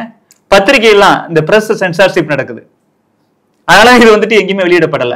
10 மணிக்கு வந்துட்டு அவங்களை அரெஸ்ட் பண்ணி ஜெயில போட்டுறாங்க. அவங்க கூட வாஜ்பாய், அத்வானி, அது கூட பார்த்தோம்னா CN மிஸ்ரான்னு சொல்லி காங்கிரஸ் ஸ்தாபன காங்கிரஸை சேர்ந்த ஒரு தலைவர், அவரும் சோசியலிஸ்ட் பார்ட்டியை சார்ந்த மது தண்டவதின்னு சொல்லி ஒரு லீடர், 4 பேரையும் அரெஸ்ட் பண்ணி அங்க போட்டுறான். பெங்களூரு ஜெயில 19 மாதம் இவங்க இருந்தா. எவ்வளவு கொடுமை. நாடு முழுவதும் பல்வேறு கைதுகள், கொஞ்ச நெஞ்சம் கிடையாது. இல்லை என்ன கொடுமைன்னா, கொஞ்ச நாள் கழிச்சு வந்துட்டு அத்வானிஜி உள்ளிட்ட தலைவர்கள் எல்லாம் கர்நாடகா ஹைகோர்ட்ல கேஸ் போடுறான். 3 விஷயத்தை அவங்க சொல்றாங்க. ஏங்க இந்த மாதிரி 1971 எக்ஸ்டர்னல் எமர்ஜென்சியை டிக்ளேர் பண்ணாங்க, அது போர் முடிஞ்சு போச்சு, மறுபடியும் இருக்குது, அதை ரத்து செய்யணும். 2வது ஆர்டிகல் 352 அரசியல் சட்டத்துல இருக்கு, ஆனா உண்மையாவே எதற்காக கொடுக்கப்பட்டதோ அதற்காக வந்துட்டு இவங்க கடைபிடிக்கல, அதற்காக வந்துட்டு இந்த இம்போஸ் பண்ணல எமர்ஜென்சி. தனக்கு வந்த பிரச்சனைய, நாட்டுக்கு வந்த பிரச்சனைய பொய்யா சொல்லி இவங்களுக்கு அந்த பவர் ஹங்கரி இருக்கு, அதிகார பசி இருக்கு, இந்த சர்வாதிகார குணம் இருக்கு, நேர்மையான எண்ணம் இல்ல. தன்னை காப்பாத்திக்கிறதுக்காக இந்த மாதிரி இவங்க இன்டர்னல் எமர்ஜென்சி கொண்டு வந்துட்டாங்க, உள்நாட்டு நெருக்கடி நிலையை கொண்டு வந்துட்டாங்க. இதையும் ரத்து பண்ணணும், இது சட்ட விரோதம். 3வதா எங்களுக்கு எல்லாம் டிடென்ஷன் ஆர்டர்ஸ் கொடுத்திருக்காங்களா, அதெல்லாம் பாஸ் பண்ணணும். எங்களுக்கு கைது ஆணைகளை கொடுத்திருக்காங்களா, அதெல்லாம் ரத்து பண்ணணும். ஏன்னா இது சட்டப்படி நடக்கல அப்படி சொல்லி கோர்ட்ல வந்துட்டு இவங்க பேசுறாங்க. அந்த பிரிலிமினரி ஹியரிங்ஸ்ல இவங்களுக்கு சாதகமா தான் எல்லாமே வருது. கோர்ட்ல என்ன நடக்குது அப்படின்னு இவங்க கவனிக்கிறாங்களே, அரசு தரப்பு வந்துட்டு வழக்கறிஞர்லாம் கவனிக்கிறாங்களே, பார்த்துட்டு என்ன செய்யறாங்கன்னா, இவங்களை அப்படியே மறுபடியும் கோர்ட்டு ஃபர்ஸ்ட் ஹியரிங் முடிச்சு இவங்க மறுபடியும் ஜெயிலுக்கே வராங்க. வந்தா மறுநாள் காலையில வந்துட்டு அந்த ஜெயில இருக்கக்கூடிய டெபுட்டி சூப்பரிண்டென்டன்ட் வந்துட்டு அத்வானிஜி எழுப்புறாங்களாம் சிரிச்சுக்கிட்டு, நீங்களா ரிலீஸ் வெளில போங்க அப்படின்னு. இவருக்கு என்ன ஆச்சரியம்னா, ஒரு பார்லிமெண்ட் செஷன் வந்துட்டு நியர் ஃபியூச்சர்ல நடக்க போகுது, ஒருவேளை அதுக்காகத்தான் நம்மளை வந்துட்டு விடுறாங்களோ நம்ம நினைச்சுக்கிறாங்க. இருந்தாலும் டவுட், ஒருவேளை வேற ஏதாச்சும் சதி இருக்குமோ அப்படின்னு. எல்லாரும் இவங்க வெளில போறாங்கன்னு சொல்லி ஜெயில இருந்த எல்லாரும் கொஞ்சம் சந்தோஷப்படும் பொழுது, யாரு கண்டா ஐ மே பி பேக் சூன் அப்படின்னு அத்வானிஜி சாதாரணமா சொல்லியிருப்பாரு. அது என்ன ஆச்சுன்னா, இவங்களை ரிலீஸ் பண்ற சொல்லி ஒரு வேன்ல ஏத்தி ஜெயில இருந்து இப்படி போயிட்டு இப்படி லெப்ட்ல திரும்ப கொஞ்சம் அந்த வேனு திரும்பினா 100கணக்கான போலீஸ் காலைல 6:30 மணில இருந்து வெயிட் பண்ணுவாங்க. இவங்க 9 மணி 10 மணிக்கு தான் இவங்க வந்துட்டு வெளில போவாங்க. பார்த்தா அங்கேயே மறிச்சு அரெஸ்ட் பண்ணி, இதுக்கு முன்னாடி இவங்களை அரெஸ்ட் பண்ணது யாருன்னா, இவங்க பெங்களூர் போயிட்டாங்க. பெங்களூர்ல காங்கிரஸ் அரசாங்கம், அந்த கர்நாடகா ஸ்டேட் கவர்மெண்ட் தான் அரெஸ்ட் பண்ணி உள்ள போட்டிருக்கோம். இப்ப என்ன பண்ணிட்டாங்கன்னா, சென்ட்ரல் கவர்மெண்ட் மிஸ் ஆயிட்டுல உள்ள போறான். இப்ப ஒரு ஹியரிங் முடிஞ்சு மறுநாள் இன்னொரு டைம் போகணும்ல. இவங்க கோர்ட்டுக்கு போகும்போது மக்கள், அட்வொகேட்ஸ், ஜட்ஜஸ் எல்லாமே சந்தோஷமா பாக்குறாங்க. இனி என்ன நடந்துச்சுன்னு அவங்களுக்கு தெரியாது. போன அப்புறம் தான் தெரியுது. அவங்க என்ன சொல்றாங்கன்னா, அரசு தரப்பு வழக்கறிஞர், காங்கிரஸ் கட்சி சார்பில் வந்து இந்த வழக்கறிஞர், அரசு தரப்பு வழக்கறிஞர், ஏற்கனவே நாங்க போட்ட அந்த கைது ஆணையை நாங்க ரத்து பண்ணிட்டோம். இவங்க அதை எதிர்த்து தான் இவங்க வந்துட்டு உங்கள்கிட்ட முறையிட்டு இருந்தாங்க, அதனால இதை தள்ளி விட்டுட்டுருங்க, அவ்வளவுதான், மறுபடியும் ஒரு ஜெயிலே இருக்கட்டும்ங்கிற மாதிரி பேசுறாங்க. அப்ப இவங்க என்ன சொல்றாங்கன்னா, எங்களை வந்துட்டு நீங்க கைது ஆணை கொடுத்தீங்களே, அதை மட்டும் நாங்க ரத்து பண்ண சொல்லல. அவன் ஏன் புதுசா கேஸ் போறான்னா, ஏற்கனவே கொடுத்த அந்த கைது ஆணையில நிறைய பிளாஸ் இருக்கு, அதெல்லாம் சரி பண்ணி ரொம்ப ஸ்ட்ராங்கா உள்ள போடுறான். நாங்க 3 விஷயத்துக்காக தானே நாங்க வந்துட்டு கோர்ட்ல வந்துட்டு இந்த மாதிரி ஃபைல் பண்ணிட்டோம் கேஸ். எக்ஸ்டர்னல் எமர்ஜென்சியும் நீக்கணும், இன்டர்னல் எமர்ஜென்சியை அன்கான்ஸ்டிடியூஷனல் சொல்லி அதையும் ரத்து பண்ணணும், 3வது தான் எங்க கைது பண்ணது தப்பு, அதையும் குவாஷ் பண்ணுங்க அப்படின்னு நாங்க சொல்லியிருந்தோம் அப்படின்னு இவங்க சொல்றாங்க. ஆனா அப்புறம் கவர்மெண்ட் சார்பில் சொல்லும் போது கோர்ட் என்ன நினைச்சுக்குது அப்படின்னா, சரி இவங்களுக்கு வந்துட்டு டைம் கொடுங்க, ஏற்கனவே வந்துட்டு ஒன்று கொடுத்தாங்க பழைய கேஸுக்காக, இப்போ நீங்க புது கேஸ்ல புது செக்ஷன்ல மிஸ்ஸால வந்துட்டு, அதுவும் மிஸ்ஸா எவ்வளவு கொடூரமான செக்ஷன் 16A 16A மிஸ்ஸால ஒருத்தர் அரெஸ்ட் பண்றதுக்கு காரணம் சொல்ல தேவையில்லை, அவரை அரெஸ்ட் பண்ணி எங்க வச்சிருக்கிறோன்னு அவங்க ஃபேமிலிக்கோ தெரிஞ்சவங்களுக்கோ சொல்ல வேண்டிய அவசியம் இல்லை, கேள்வியே கேட்க முடியாது. அதுவும் இந்த எமர்ஜென்சி காலகட்டத்தில் மக்களோட ஃபண்டமெண்டல் ரைட்ஸ், அடிப்படை உரிமைகள் இருக்குல்ல, அதை கூட கேள்வி கேட்க முடியாதான். பிற்காலத்தில் கோர்ட்டை போய் கேட்கும்போது சொல்றாங்க, எங்க ஆர்டிகல் 14 ஈக்குவாலிட்டி பிஃபோர் லா, சட்டத்தின் முன் அனைவரும் சமம், அதெல்லாம் எமர்ஜென்சி காலகட்டத்தில் செல்லுபடி ஆகாது. Article 21 right to life and personal liberty, உயிர் மீதான உரிமை, தனிப்பட்ட சுதந்திரம், அதெல்லாம் கிடையாது. Article 22 right against arrest and detention in certain cases, அதெல்லாம் கிடையாது, எதுவுமே கிடையாது. கடுப்பாயி ஒரு ஜட்ஜி சுப்ரீம் கோர்ட்ல HR கண்ணான்னு சொல்லி ஜட்ஜி கேட்பாரு அந்த அட்டர்னி ஜெனரல்னா மத்திய அரசுக்கான வழக்கறிஞர், எல்லாருக்கும் தெரியும். ஸ்டேட்ல அவருக்கு பேர் அட்வொகேட் ஜெனரல், ஸ்டேட்ல ஒருத்தர் இருப்பாரு, சென்ட்ரல்ல அட்வொகேட் ஜெனரல், அட்டர்னி ஜெனரல். அவர்கிட்ட கேட்கிற அந்த ஜட்ஜி HR கண்ணா கடுப்பாயி, ஏன்னா உயிர் வாழ்றது கூட ஒருத்தனுக்கு உரிமை இல்லையா அப்படின்னா, இதை நான் சந்தோஷமா சொல்லல, ஆனா சட்டத்தின்படி எப்படி இருக்குன்னா அதுக்கு கூட உரிமை இல்லை. அந்த ஜட்ஜி கடுப்பாயி சொல்லுவாரு, நீங்க ஒருத்தனை அரெஸ்ட் பண்ணி உள்ள போட்டுறீங்க, பர்சனல் ரீசனுக்காக ஒரு அதிகாரி உன்னை சுட்டுறான், அதை எடுத்து கூட அவங்க சொந்தக்காரங்களோ அவங்களுக்கு தெரிஞ்சவங்களோ அவங்க சம்பந்தப்பட்டவங்களோ கேஸ் போட முடியாதா? போட முடியாது. எவ்வளவு குடும்பம் பாருங்க. அப்படி நடந்துச்சு. அத்வானிஜி உள்ளிட்ட ஆட்கள் வந்துட்டு அங்க பேசும்பொழுது அப்புறம் இவங்க டைம் கொடுக்குறாங்க. அப்ப அத்வானிஜி உள்ளிட்டவங்க என்ன சொல்றாங்கன்னா, இல்லைங்க எங்களுக்கு இந்த லீகல் அசிஸ்டன்ஸுக்கு ஆள் கிடைக்க மாட்டேன்றாங்க, சட்ட ரீதியான உதவிக்கு. அப்படி சொல்லும் பொழுது அட்டர்னி ஜெனரல்கிட்ட கோர்ட்டே கேட்குது, கர்நாடகா ஹைகோர்ட்டே கேட்குது, சரிங்க நீங்க இப்ப என்ன பண்ண போறீங்க, உங்களுக்கு ஏதாச்சும் ஹெல்ப் பண்ணுவீங்களா, அது ஒன்றும் தடுக்க மாட்டீங்களா அப்படிங்கும்போது நாங்க ஹெல்ப் எல்லாம் பண்றோம் அப்படின்னு சொல்லிட்டு வந்துட்டாரு. சொல்லிட்டு வந்து இங்க பார்த்தா ஜெயில் வந்துட்டு சூப்பரிண்டெண்டன்ட் சொல்றாராம் இவர்கிட்ட, அத்வானிஜிட்ட, அநேகமா நீங்க 4 பேர் வந்துட்டு இந்த ஜெயில இருந்து வேற ஜெயிலுக்கு போக போறீங்க. ஏன்னா இந்த ஜெயில இருந்தா அது எதுக்கு கீழே வருது, கர்நாடகா ஹைகோர்ட்டோட ஜூரிஸ்டிக்ஷனுக்கு கீழே வருது. இங்க ஜட்ஜஸ் எல்லாம் இந்திரா காந்தியோட காங்கிரஸ் கவர்மெண்ட்டுக்கு ஆதரவா இல்ல, இவங்க நியூட்ரலான்னு யோசிக்கிறாங்க, அது உங்களுக்கு ஃபேவரா இருக்குது. உங்களை வேற இதுல தூக்கி போட்டோம்னா, ஆனா கோர்ட்ல என்ன அட்டர்னி ஜெனரல் வந்துட்டு அங்க உத்தரவாதம் கொடுத்திருக்காரு, இவங்களுக்கு லீகல் அசிஸ்டன்ஸுக்குலாம் நாங்க பண்றோம்னு சொல்லிட்டாரு. ஆனா அவர் டெல்லியில இருந்து வரும்பொழுதே இவங்க 4 பேரையும் மாத்துறதுக்கான ஆர்டரோட கையில வந்திருக்காரு. இதை மறைச்சிட்டாரு கோர்ட்டுக்கிட்ட. கோர்ட்டே கடுப்பாயிடுச்சு, இது நீதிமன்ற அவமதிப்பு ஆயிடுச்சுன்னு கோர்ட்டே கடுப்பாயிடுச்சு. இதுல இப்படி இந்த மாதிரி 4 பேரும் மாத்த போறாங்க. எங்க அப்படின்னா ஹரியானால ரோட்டாக்குன்னு ஒரு பிளேஸ், டெல்லியில இருந்து 120 கிலோமீட்டர்ல இருக்கு, அங்க மாத்த போறாங்க. ஆனா அந்த டைம்ல என்ன ஆச்சுன்னா, அத்வானிஜிக்கு வந்துட்டு கொஞ்சம் உடம்பு சரியில்லை, அப்பெண்டிக்ஸ் ஆப்ரேஷன் பண்றாங்க, வலி தாங்க முடியலன்னு. ஆப்ரேஷன் பண்ணப்பறம் தான் தெரியுது இது அப்பெண்டிக்ஸ்னால தான் இருக்குது, வேற வழின்னு மறுபடியும் கண்டுபிடிச்சா அந்த முட்டியில அப்பவே 1975 காலகட்டத்திலேயே இந்த ஸ்லிப்டு டிஸ்க்னு சொல்லுவோம், அதுல அவருக்கு ப்ராப்ளம் ஆகி எய்ம்ஸ் டெல்லி இருக்குல்ல அங்க சர்ஜரிக்கு போயிட்டார். அதனால அவங்களோட டாக்டர்ஸ் இருக்கிறாங்கல்ல, அவங்க எல்லாம் இவர் மூவே ஆகக்கூடாது, கொஞ்சம் கூட இந்த மூவ்மெண்ட்டே இருக்கக்கூடாதுன்னு சொன்னதால அப்ப இவங்க என்ன செஞ்சிட்டாங்கன்னா, அத்வானிஜி தவிர மத்த 3 பேரையும் ஹரியானால இருக்கக்கூடிய ரோட்டாக் ஜெயிலுக்கு மாத்துறாங்க. இவங்களை இங்கேருந்து அனுப்பிடுறாங்க. டெல்லியில போய் பாலம் ஏர்போர்ட்ல இறங்கி அங்கிருந்து பாலம் போலீஸ் ஸ்டேஷனுக்கு போகணும், அங்கிருந்து மறுபடியும் வந்துட்டு ஹரியானால இருக்கக்கூடிய ரோட்டாக்கு போகணுங்கிறது தான் பிளானு. இந்த மது தண்டவதையை கூட போறாருல அத்வானிஜி கூட, அவர்லாம் கடுப்பாரு, கொஞ்சம் வயசு இந்த மாதிரி உடல்நிலையெல்லாம் ஒத்துழைக்காதுல்ல. எப்படின்னா ஒரு விளவெடுத்து போன ஒரு ஆட்டங்காணக்கூடிய ஒரு ட்ரக்ல ஏத்திட்டு போறாங்களா இவங்களை, எவ்வளவு பெரிய தலைவர்கள். அப்ப இவங்க கேட்கறாங்களா, சரிப்பா பாலம் ஏர்போர்ட்ல இருந்து இப்ப நம்ம போலீஸ் ஸ்டேஷனுக்கு போறோம், அங்க போய் ரெஸ்டா, அங்கேருந்து வேற வண்டி ஏதாச்சும் நல்ல வண்டி ரெடி பண்ணுவீங்களா அப்படிங்கும் போது ஓகே ஓகேன்னு சொல்லிட்டு நைட்டு தான் கிளம்புறோம் அங்கேருந்து சொன்னதும் இந்த மது தண்டவதை ரொம்ப கடுப்பாயிட்டாராம். ஏன்னா உடல்நிலை ஒத்து வைக்காதுங்க, அதுவும் இந்த வண்டிலாம் வர முடியாதுங்க, இன்னைக்கு வர முடியாதுன்னு சொன்னதும் அவன் என்ன செஞ்சுட்டான், இந்த டிரைவர் ட்ரக் டிரைவர் இருக்கிறான்ல, நேரா வண்டியை வந்துட்டு ரோட்டாக்கே விடுறாங்க ஹரியானாவுக்கு அப்படின்னு. அதே இந்த ஆடி போன வெளத்து போன ட்ரக்லயே அத்வானிஜி, சிஎன் மிஸ்ரா, மது தண்டவதைய 3 பேரையும் ஏத்துக்கிட்டு அங்க ரோட்டாக்கு போறான். அங்க போனா கிட்டத்தட்ட 2-2.5 மாசம் 10 வாரம் இருக்கிறாங்க. அங்க போயிட்டு மறுபடியும் அத்வானிஜி சார்பில் என்னன்னா இவங்க கேஸ் போடுறாங்க, நம்மளை அரெஸ்ட் பண்ணது பெங்களூர்ல தானே, அப்போ கர்நாடகா ஹைகோர்ட்டோட ஜூரிஸ்டிக்ஷன் கீழே தானே வருது, அங்கேயும் மறுபடியும் ஃபைல் பண்ணுன்னு சொல்லி அப்புறம் செப்டம்பர் 29, 1975 தான் அந்த வழக்கு விசாரணைக்கு வருது. நாங்க எங்க வழக்கை நேர்ல பாக்கணும்னு ஆசைப்படுறோம்னு சொன்னதால கோர்ட் வந்துட்டு சரி செப்டம்பர் 26 அவங்களாம் இங்க கூட்டு வந்திருக்குன்னு சொல்லுது. வந்து பாருட்டு மறுபடியும் வந்துட்டு ஜெயில வந்துட்டு இதுலயே கர்நாடகா பெங்களூர் சென்ட்ரல் ஜெயிலே இருக்கிறாங்க. அங்க அவங்களுக்கு வந்துட்டு ஃபேவரா தான் வந்துச்சு. ஆனா சுப்ரீம் கோர்ட்டுக்கு போயிட்டு சுப்ரீம் கோர்ட் இந்திரா காந்திக்கு சாதகமா வந்துச்சு. சுப்ரீம் கோர்ட்டோட சீஃப் ஜஸ்டிஸ் யாரு, ஏற்கனவே போட்ட இவங்களோட ஃப்ரெண்டோட உறவினர் சித்தார்த் சங்கர் ரேவோட உறவினர்.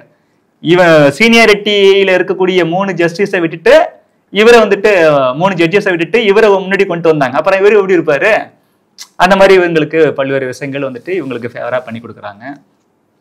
கொடுமை என்னன்னா, சரிங்க ஒரு ஜூன் மாசம் 25ஆம் தேதி நீங்க வந்துட்டு எமர்ஜென்சியை டிக்ளேர் பண்ணிட்டீங்க, மனசு மாறணும்ல கொஞ்ச நாள் கழிச்சு. நவம்பர்ல பேசும்போது கூட Indira Gandhi I have no regret, இதுல எனக்கு ஒன்றும் வருத்தமே கிடையாது அப்படிங்கிற மாதிரி தான் வந்துட்டு ஆணவத்துல தான் பேசிட்டு இருக்கிறாங்க. சட்ட திருத்தம் நிறைய ரொம்ப மோசமா கொண்டு வராங்க. 38th அமெண்ட்மெண்ட் ஆக்ட் கொண்டு வராங்க. என்ன சொல்லி வராங்கன்னா, ஆர்டிகிள் 352 படியோ ஆர்டிகிள் 356 படியோ எமர்ஜென்சியை கொண்டு வந்துடும் அப்படின்னா, ஸ்டேட்ல president rule article 356, national emergency article 352 இதை கொண்டு வந்தோம்னா இந்த ப்ரொக்ளமேஷன் ஆஃப் எமர்ஜென்சியை நான் ஜஸ்டிசியபிள் பார்ட்ல கொண்டு வந்துடுறான். நான் ஜஸ்டிசியபிள் பார்ட் அப்படின்னா கோர்ட் வந்துட்டு இதுல விசாரணை பண்ண முடியாது, என்கொயரி பண்ண முடியாது.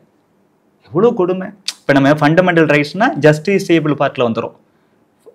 Directive principles of state policy அப்படின்னு சொல்லி இந்தியன் கான்ஸ்டிடியூஷன்ல இருக்கு, அதெல்லாம் நான் ஜஸ்டிசியபிள் பார்ட்ல வந்துடும்.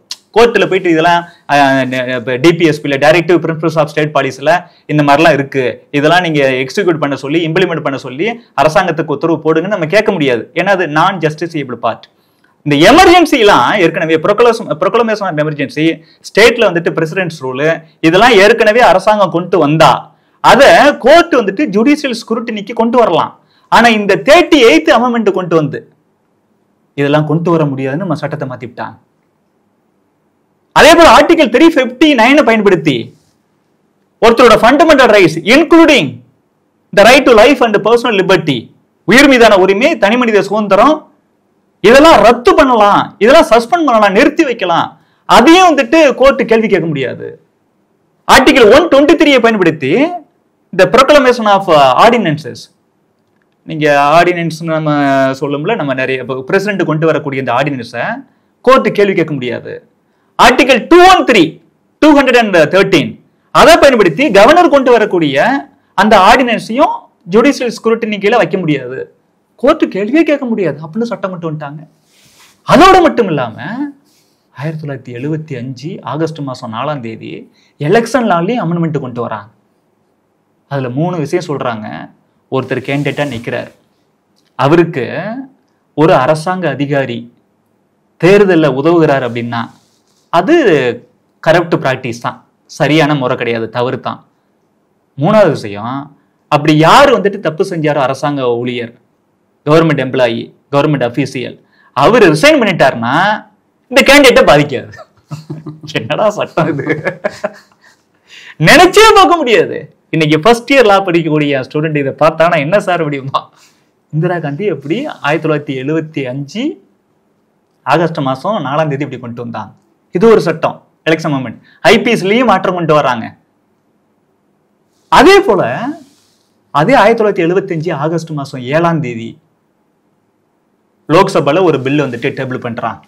என்ன அப்படின்னா, குடியரசுத் தலைவர், இந்த president of India, vice president of India, prime minister of India, Lok Sabha speaker, இந்த 4 பேர் மேலேயும் கோர்ட்ல யாரும் கேஸ் போட முடியாது. ஹைகோர்ட்ல யாரு விசாரிக்கலாம் கேஸ் அப்படின்னா, பார்லிமெண்டா வந்துட்டு ஒரு ஸ்பெஷல் ஃபோரம், ஒரு சிறப்பு குழு போடுவோம், அந்த குழு தான் விசாரணை செய்யும்.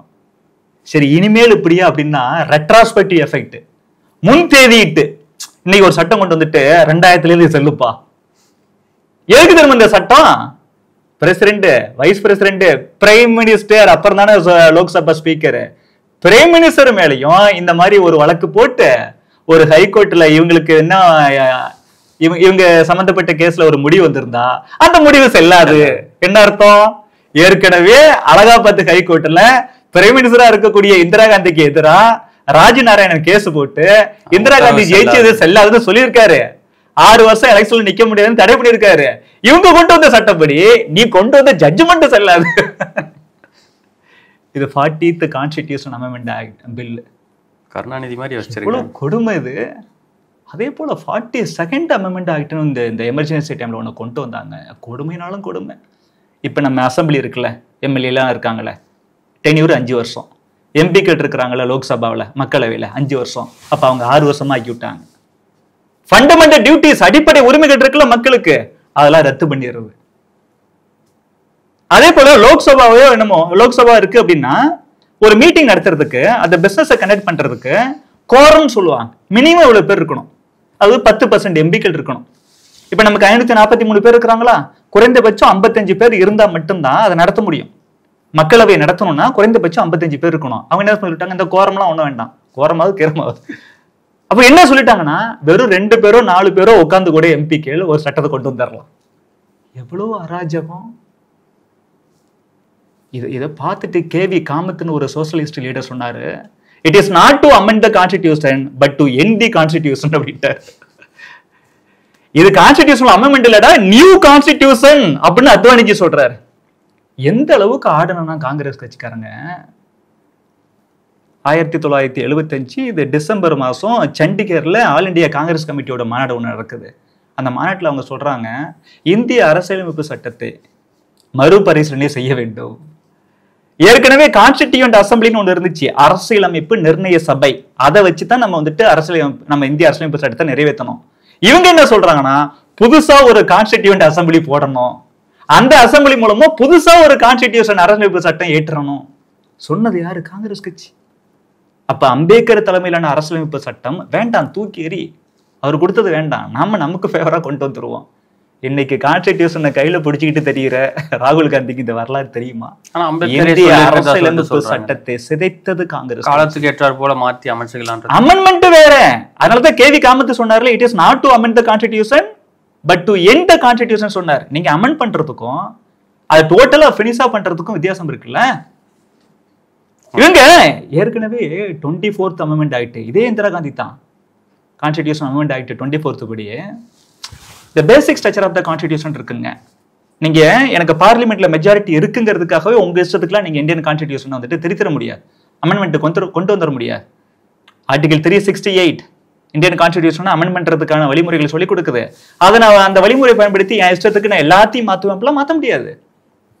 அதையும் கூட மாத்துவேன்னு சொல்லி இந்திரா காந்தி இந்த நீதித்துறையோட அந்த ஹோல்டெல்லாம் வந்துட்டு ஒட்டைச்சாங்க, யூஸ் பண்ணிக்கிட்டாங்க, பறிச்சுக்கிட்டாங்க. நீதித்துறையோட அதிகாரத்தை அத்தனையுமே பறிச்சுக்கிட்டாங்க. கமிட்டட் ஜுடிஷியரி தான் இவங்களோட நோக்கமே. அன்றிலிருந்து இன்று வரை காங்கிரஸ் கட்சி கட்டுப்படுத்தப்பட்ட நீதித்துறை நம்ம கண்ட்ரோல்ல இருக்கும்னு நினைப்பான். இப்படி எல்லா சட்டமும் வந்துட்டு இவங்களுக்கு ஃபேவரா ஏத்துக்கிட்டதால நான் சொன்னல, இந்த வந்துட்டு president, vice president, prime minister, Lok Sabha speaker இவங்கெல்லாம் வந்துட்டு பார்லாமெண்ட்மே ஒரு தனி சிறப்பு குழு ஒன்று போடும், அவங்க தான் விசாரணை பண்ணுவாங்க. ஹைகோர்ட்ல எல்லாம் பண்ண முடியாது. இதுக்கு முன்னாடி அப்படி நீங்க பண்ணியிருந்தா கூட அந்த முடிவுலாம் செல்லுபடி ஆகாது, அந்த தீர்ப்புலாம் செல்லுபடி ஆகாதுன்னு. இந்த பில்லு எப்போ கொண்டு வந்தாங்கன்னா, இது 40th கான்ஸ்டிடியூஷன் அமெண்ட்மெண்ட் பில்லுன்னு சொல்றோம். ஆகஸ்ட் 7, 1975 லோக்சபால இன்ட்ரோடியூஸ் பண்ணி அன்னைக்கே வந்துட்டு நிறைவேற்றுறாங்க. 8ஆம் தேதி, ஆகஸ்ட் 8ஆம் தேதி ராஜ்யசபால இன்ட்ரோடியூஸ் பண்ணி அன்னைக்கே பாஸ் பண்றாங்க. 9ஆம் தேதி இந்த பில்லுக்கு வந்துட்டு ஸ்டேட் லெஜிஸ்லேச்சர்ஸ், மாநிலத்தில் இருக்குல்ல சட்டப்பேரவை, அவங்ககிட்ட எல்லாம் அசென்ட் வாங்கணும், ஒரே நாள் வாங்கிறாங்க. 10ஆம் தேதி இந்திய குடியரசுத் தலைவர் வந்துட்டு அசென்ட் கொடுத்துறாரு, அவரோட ஒப்புதல் கொடுத்துறாரு. 7 லோக்சபா, 8 ராஜ்யசபா, 9ஆம் தேதி ஸ்டேட் லெஜிஸ்லேச்சர்ஸ், மாநில சட்டப்பேரவைகள், 10ஆம் தேதி இந்திய குடியரசுத் தலைவர். எதுக்குடா இவ்வளவு குயிக்கா பண்றீங்க அப்படின்னா, 11ஆம் தேதி கோர்ட்ல, சுப்ரீம் கோர்ட்ல விசாரணை. என்ன ஏற்கனவே ஆகஸ்ட் 4, 1975 எலெக்ஷன்ல அவ்வளவு திருத்திட்டான். இவங்க மேல உள்ள கேஸ் என்னது? அரசு எந்திரத்தையும் அரசாங்க அதிகாரியும் பயன்படுத்தி நீங்க ஜெயிச்சிட்டீங்க, செல்லுபடி ஆகாதுன்னு. ஆனா இவங்க எலெக்ஷன்ல ஆகஸ்ட் 4, 1975 என்ன மாற்றம் கொண்டு வந்தாங்க? அரசு அதிகாரி ஒரு கேண்டிடேட்டுக்கு உதவுனா தப்பு தான், அந்த அரசு அதிகாரி ராஜினாமா பண்ணிட்டாருன்னா அது கேண்டிடேட் பாதிக்காது. ஆனா சுப்ரீம் கோர்ட்ல இந்திரா காந்திக்கு வேண்டப்பட்ட ஆளுதான் இருக்காங்கன்னு விஷயம். ஒரு ஐவாசுக்குனாலும் சட்டம் ரெடியா இருக்கணும்ல. ஓகே, சட்டம் ரெடி பண்ணி வச்சுட்டாங்க. இதுல என்ன அத்வானிஜி அழகா கேட்டிருப்பாங்க, சரிப்பா நீ ஆகஸ்ட் 4ஆம் தேதி எலெக்ஷன் லாவை மாத்திவிட்ட, அந்த அடிப்படையிலேயே இந்த கோர்ட்டு கொடுத்த ஜட்ஜ்மெண்ட்டுங்கிறது உன்னை ஒன்றும் பெருசா பாதிக்காது. இதுக்கு தேவையில்லாம மறுபடியும் 40th கான்ஸ்டிடியூஷன் அமெண்ட்மெண்ட் ஆக்ட் கொண்டு வந்த, அதுவே போதும் உனக்கு, எல்லாத்தையும் பண்ணிட்டே அப்படின்னா. இப்படி இந்திய நீதித்துறையை சிதைச்சதுக்கு இந்திரா காந்தியோட காங்கிரஸ் கட்சி. நான் ஏற்கனவே சொன்னேன், a vigorous opposition, a free press and an independent judiciary are the 3 essential features of democracy சொன்னேன். ஜுடிஷியரியை சிதைச்சிட்டான். ஏஎன்ரே சுப்ரீம் கோர்ட்டோட இந்த chief justice of India, supreme கோர்ட்டோட தலைமை நீதிபதி சொல்லக்கூடாது, இந்தியாவோட தலைமை நீதிபதி. அவர் வந்துட்டு இவங்க போட்ட ஆளு 1973 அவரை போட்டாச்சு. இவங்க கொண்டு வந்த சட்டத்தை எல்லாத்தையும் கண்ணை மூடிட்டு செல்லுன்னு சொல்லிட்டு இந்திரா காந்தி வின் பண்ணது சரிதான், அப்படியே அவங்க பிரசிடென்ட் பிரைம் மினிஸ்டராகவே கண்டினியூ ஆகலாம், அவங்களுக்கு எதிராக வந்துட்டு ஹைகோர்ட்டு கொடுத்ததை நான் தள்ளுபடி பண்றேன் அப்படிலாம் சொல்லிட்டாரு. 5 ஜட்ஜு கொண்ட பெஞ்சுங்க அது. அதுல HR கண்ணாங்கிறவர் மட்டும்தான் மக்களுக்காக பேசினார், மற்ற 4 பேருமே இந்திரா காந்திக்காக பேசிட்டாங்க. அவர் கொஞ்சம் நேர்மையா மக்களுக்காக பேசினாரு. ரைட் டு லிபர்ட்டி, உயிர் வாழக்கூடிய உரிமை ரொம்ப முக்கியம்னு அவர் சொன்னதால அவரை பழி வாங்குறாங்க. எப்படி தெரியுமா?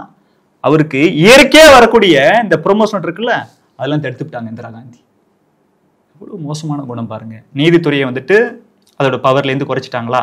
அடுத்தது இப்ப இந்த எதிர்கட்சி 30க்கும் மேற்பட்ட சீனியர் எம்பிக்கள் எல்லாத்தையும் அரெஸ்ட் பண்ணி போட்டான். வேட்டரன் பொலிட்டிக்கல் லீடர்ஸ் ஜெயபிரகாஷ் நாராயணன், மொராஜி தேசாய், சந்திரசேகர் காங்கிரஸ் கட்சிக்காரங்க, அவரையே தூக்கி உள்ள போட்டாங்க. ஏன்னா எமர்ஜென்சி கொண்டு வந்தது தப்பு அப்படின்னாரு.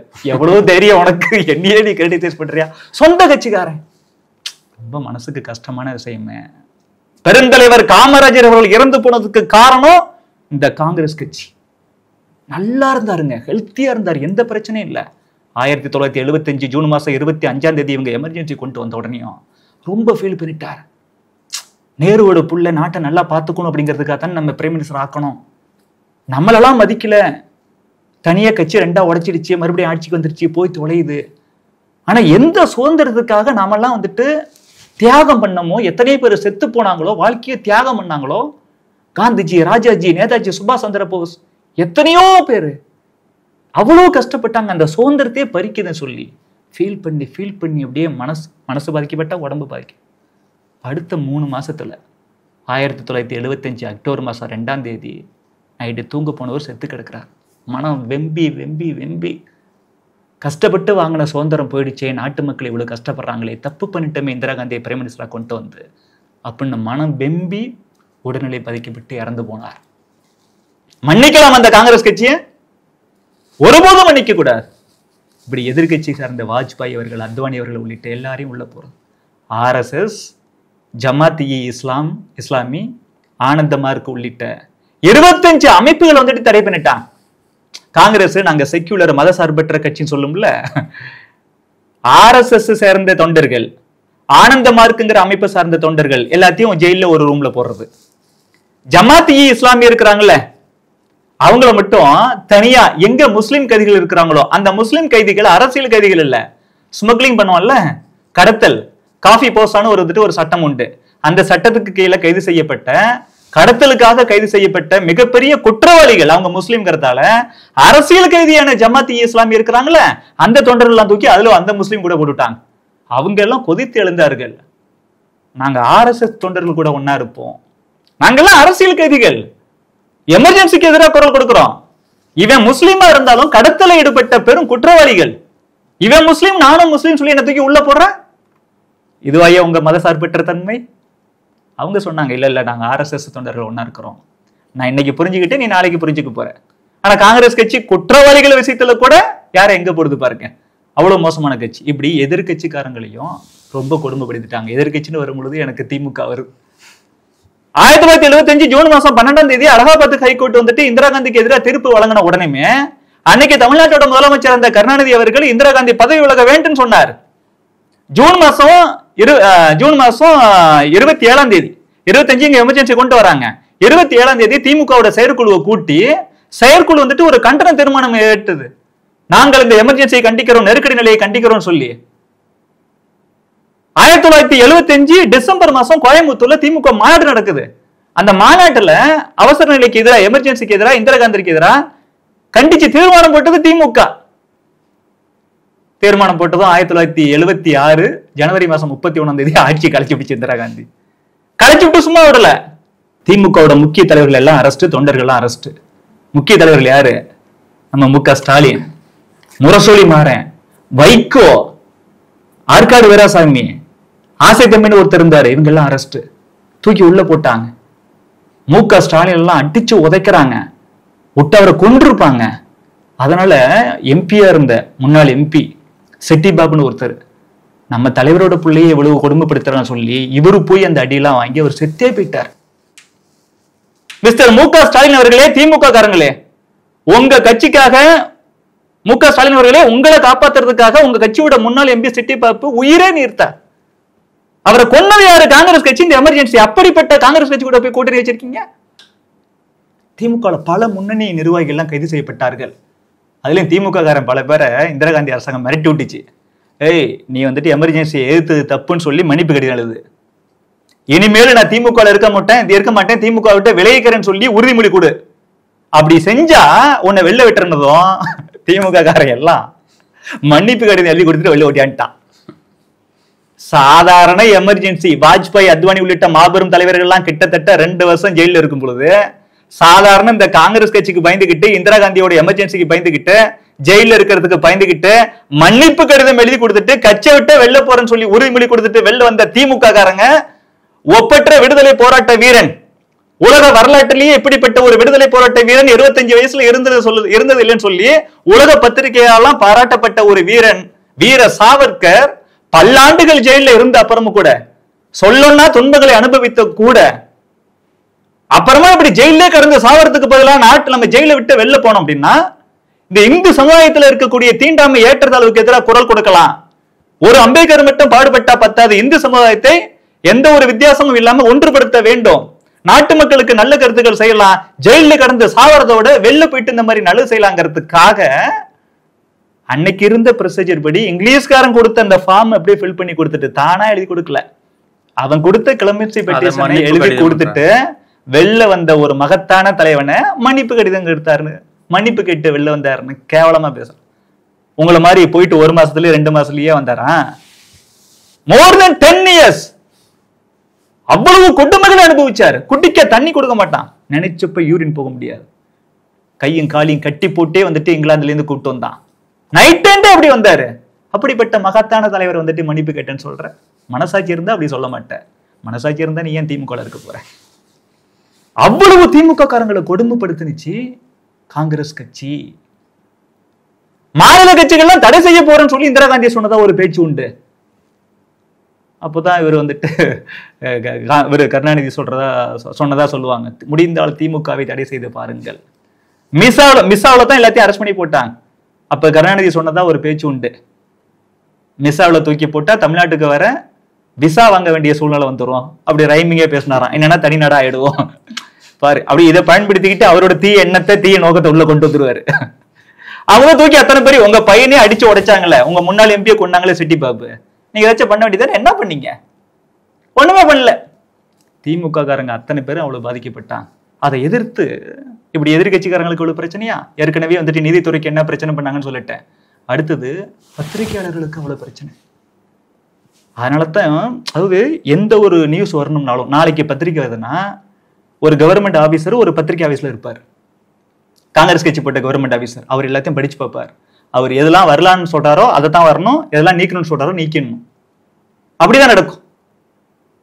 அதனால இந்தியன் எக்ஸ்பிரஸ் பத்திரிகை தேசபக்தி கொண்ட பத்திரிகை இல்லையா, அது கடுப்பாயி, என்னடா ஒரு தலையங்க எழுத விட மாட்டேங்கிற, நாங்க எந்த ஒரு கட்டுரை எழுதினாலும் அதை நீ வந்துட்டு சென்சார் பண்ற, இங்கிலீஷ்காரன் காலகட்டத்தில் கூட பிரஸுக்கு இவ்வளவு பெரிய சென்சார்ஷிப் இருந்ததுலையும் சொல்லி தலையங்கம் இந்த எடிட்டோரியல் எழுதக்கூடிய இடத்த பிளாங்கா விட்டாங்க. அப்படி டைம்ஸ் ஆஃப் இந்தியா ஆபிச்சுவரி போடும்ல இறந்து போனவங்களுக்கு, அந்த இடத்துல கொஞ்சம் அப்படியே வித்தியாசமா கிரியேட்டிவிட்டியை பயன்படுத்தி காதல் கடிதம் எழுதுற மாதிரி சும்மா இந்த டெமோக்ரஸி, லிபர்ட்டி, ஃப்ரீடம் இந்த வார்த்தைகள்லாம் பயன்படுத்தி இந்த மாதிரி வந்துட்டு ஜூன் 26 ஜனநாயகம் படுகொலை செய்யப்பட்ட நாள் அப்படின்னு டைம்ஸ் ஆஃப் இந்தியாவே வந்துட்டு ஆபிச்சுவரியில அந்த மாதிரி கொடுத்துருப்பான்.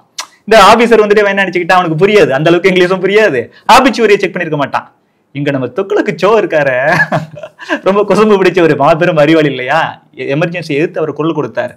அவரு தொக்குளுக்கோட செய்தின்னு சொல்லி ஒரு டைம் கடுப்பாயே எதெல்லாம் எழுதி கொடுத்தாருன்னா, ஆல் இண்டியா ரேடியோ இருக்குல்ல, அகில இந்திய வானொலி, அதுல நிகழ்ச்சி பட்டியல் இருக்குல்ல, நிகழ்ச்சி நிரல், காலை 8 மணிக்கு இது, 8 மணிக்கு இது, 9 மணிக்கு இது, 10 மணிக்கு இது, 11 மணிக்கு பாடல்கள், 12 மணிக்கு திரைகாணம், 1 மணிக்கு வந்துட்டு இந்த மாதிரி ஏதாச்சும் நகைச்சுவை, இப்படி நிகழ்ச்சி நிரல் இருக்கும்ல, அதை எழுதி கொடுத்துருக்காரு. போய் பாருங்கடா, இதை சென்சார் பண்ணுங்கடா அப்படி சொல்லி அப்படி எதிர்த்து குரல் கொடுத்தார். முரசொலியில அவ்வளவு கட்டுப்பாடு வந்துச்சு.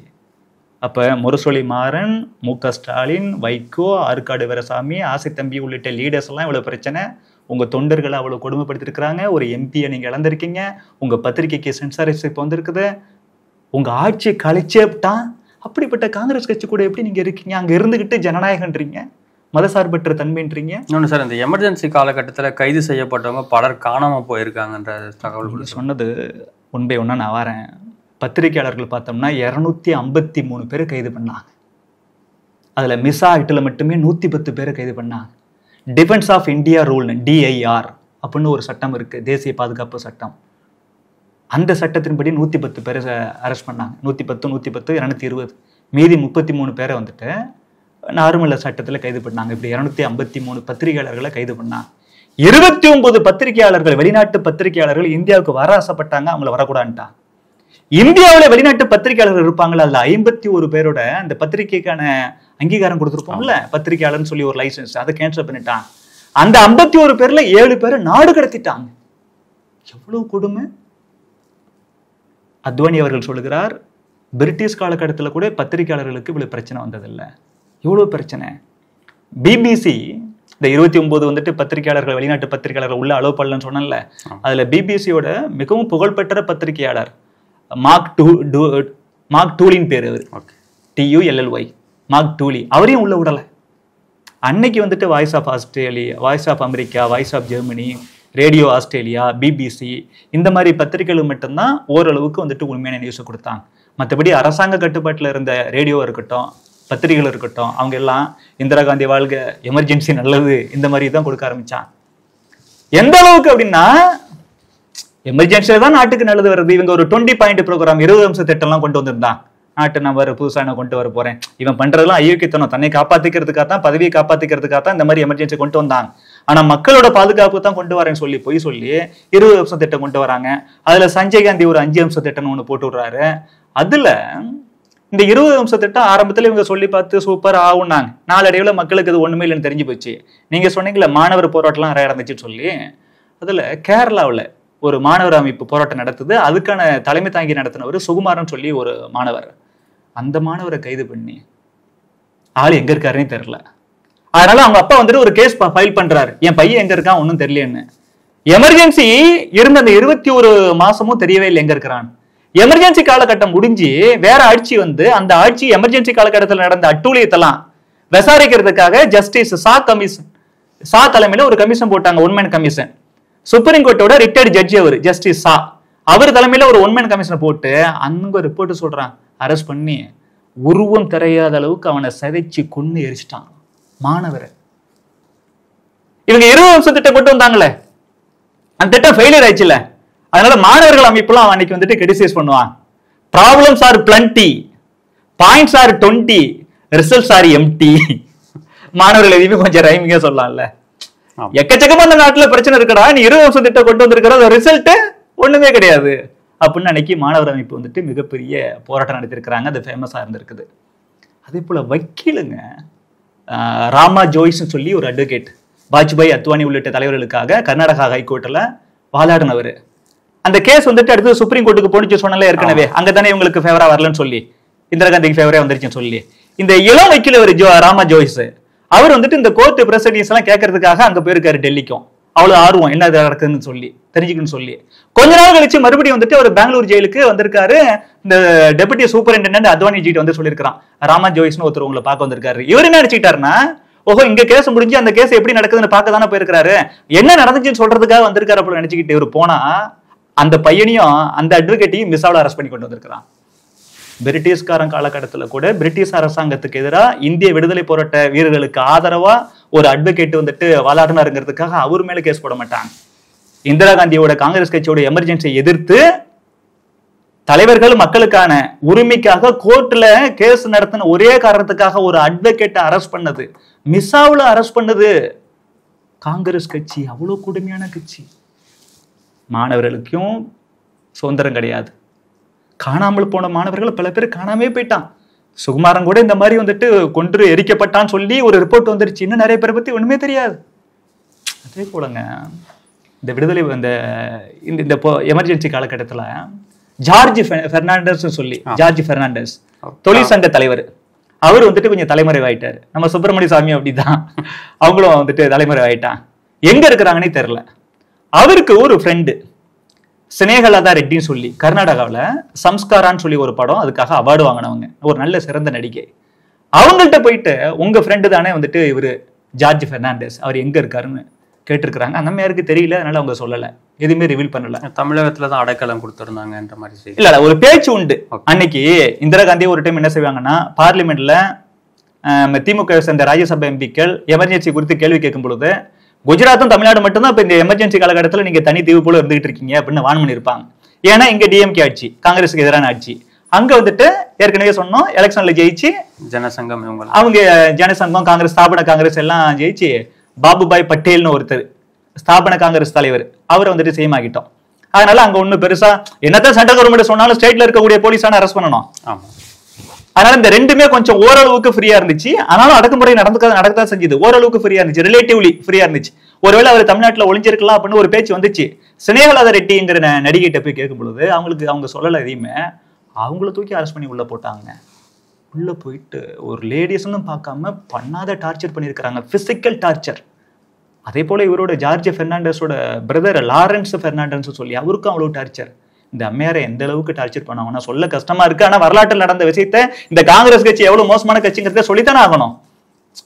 இந்த ஜெயிலுக்கு யாராச்சும் ஒரு லேடி வராங்கன்னா, லேடி கைதி வராங்கன்னா, இந்த அம்மாவோட ரூமுக்கு கூட்டு போய் இந்த அம்மா ட்ரெஸ் எல்லாத்தையும் கழட்டிட்டு நிற்க சொல்லுவாங்களா இந்த லேடிக்கு முன்னாடி. ஒரு பெண் எவ்வளவு கஷ்டமா இருக்கும் அவங்களுக்கு. அங்கே சிறையில் இருந்து உடல்நலம் பாதிக்கப்பட்டு 2 டைம் அங்கேயே மயங்கி விழுந்து கோமா ஸ்டேஜுக்குலாம் போயிட்டான். ஒரு லெவலுக்கு மேலே இவங்களை எங்கேயே வச்சிருந்தா சரிப்பட்டு வராதுன்னு தெரிஞ்சு 1977 அந்த காலகட்டத்தில் ஜனவரி மாதம் இவங்களை ரிலீஸ் பண்ணுவாங்க. அப்படி ரிலீஸ் பண்ண அடுத்த 5வது நாளே இந்த அம்மையார் செத்து போயிட்டாங்க. ஜெயிலுக்குள்ளேயே செத்தாதாச்சும் பிரச்சனை, சாதாரண நாள்லாம் தெரியாது, இவங்க ஒரு சினிமா நடிகர் இல்லையா அப்படி சொல்லி அவங்களும் செத்து போயிட்டாங்க. எவ்வளோ கொடுமையான விஷயம், எவ்வளோ இந்த மாதிரி பண்ணியிருக்கு. ஸோ விகரஸ் ஆப்போசிஷன் இருக்கணும் டெமோக்ரஸியில், துடிப்பான எதிர்கட்சிகள் இருக்கணும், இல்லை அதையும் வந்துட்டு சப்ரஸ் பண்ணிட்டாங்க, அடக்கி ஒடுக்கிட்டாங்க. ஃப்ரீ ப்ரெஸ் இருக்கணும், சுதந்திரமான ஊடகம் இருக்கணும், அதையும் நசுக்கிட்டாங்க. பத்திரிகையாளர்களும் கைது. அடுத்ததாக பார்த்தோம்னா இண்டிபெண்டன்ட் ஜுடிஷியரி இருக்கணும், அதுவும் கிடையாது. இப்படி எல்லாத்தையும் சப்ரஸ் பண்ணி ஈக்குவாலிட்டி பிஃபோர் லா கிடையாது, ஃபண்டமெண்டல் உரிமைகள் கிடையாது, மாநில கட்சிகளை தடை செய்ய போறோம்னு பேச்சு வந்துச்சு. இந்தியாவுக்கு எதுக்கடா multi party system, single party system போதும், ஒரு அரசியல் கட்சி இருந்தால் போதும் சொன்னாங்க. இன்னைக்கு இருக்கக்கூடியது நாடாளுமன்ற ஜனநாயகம், parliamentary democracy, parliamentary form of government சொல்லுவோம். கவர்மெண்ட் வந்துட்டு நாடாளுமன்றத்துக்கு கட்டுப்பட்டது, அக்கௌண்டபிள், ஆன்சரபிள். அவங்க என்ன சொல்லிட்டாங்கன்னா அதிபர் முறை அரசாங்கத்தை கொண்டு வரலான்னு முடிவு பண்ணாங்க. எவ்வளவு கொடுமை சொன்னா ஆச்சரியமா இருக்கும். Indira is India and India is இந்திரான்ட்டான். இந்திரா தாண்டா இந்தியா, இந்தியா தாண்டா இந்திரா. என்ன கொடுமை இது. இவ்வளவுலாம் கொடுமை நடக்குன்னு தெரிஞ்சுதான் வாஜ்பாய், அத்வானி உள்ளிட்ட தலைவர்களுக்கு பெங்களூர் ஹைகோர்ட்ல வாதாடுறதுக்கு பாம்பேல இருந்து ஒரு தலைவர் வந்தார். MC சாக்லான்னு பேரு, அட்வொகேட் முகமது அலி கரீம் சாக்லா. அவர் யாரு? பாம்பே ஹைகோர்ட்டோட தலைமை நீதிபதியா இருந்தவர், அமெரிக்காவுக்கு இந்திய தூதரா இருந்தவர், இங்கிலாந்துக்கு இந்திய தூதரா இருந்தாரு, நேரு அமைச்சரவையில கல்வி அமைச்சரா இருந்தாரு, இதே இந்திரா காந்தி அமைச்சரவையில வெளியுறவுத்துறை அமைச்சரா இருந்தாரு. அவரு அங்கேருந்து கிளம்பி வந்து வாஜ்பாய் அத்வானிக்காக போராட ஆரம்பிச்சிட்டாரு. வயசாயிடுச்சு. கோர்ட்ல வந்துட்டு அவர் பேசுறாரு, நான் பிராக்டிஸ் எல்லாம் விட்டுட்டேன், எனக்கு வயசாயிடுச்சு, ஆனா நான் வந்திருக்கிறேன் இப்ப, ஏன்னா இந்த சர்வாதிகார தன்மையை போக்கணும், சுதந்திரத்தை காப்பாற்றணும். அவர் செப்டம்பர் 29 வந்து வாதாடுறாரு. அவருக்கு செப்டம்பர் 30 பர்த்டே, மறுநாளும் பெங்களூர்ல இருக்காரு.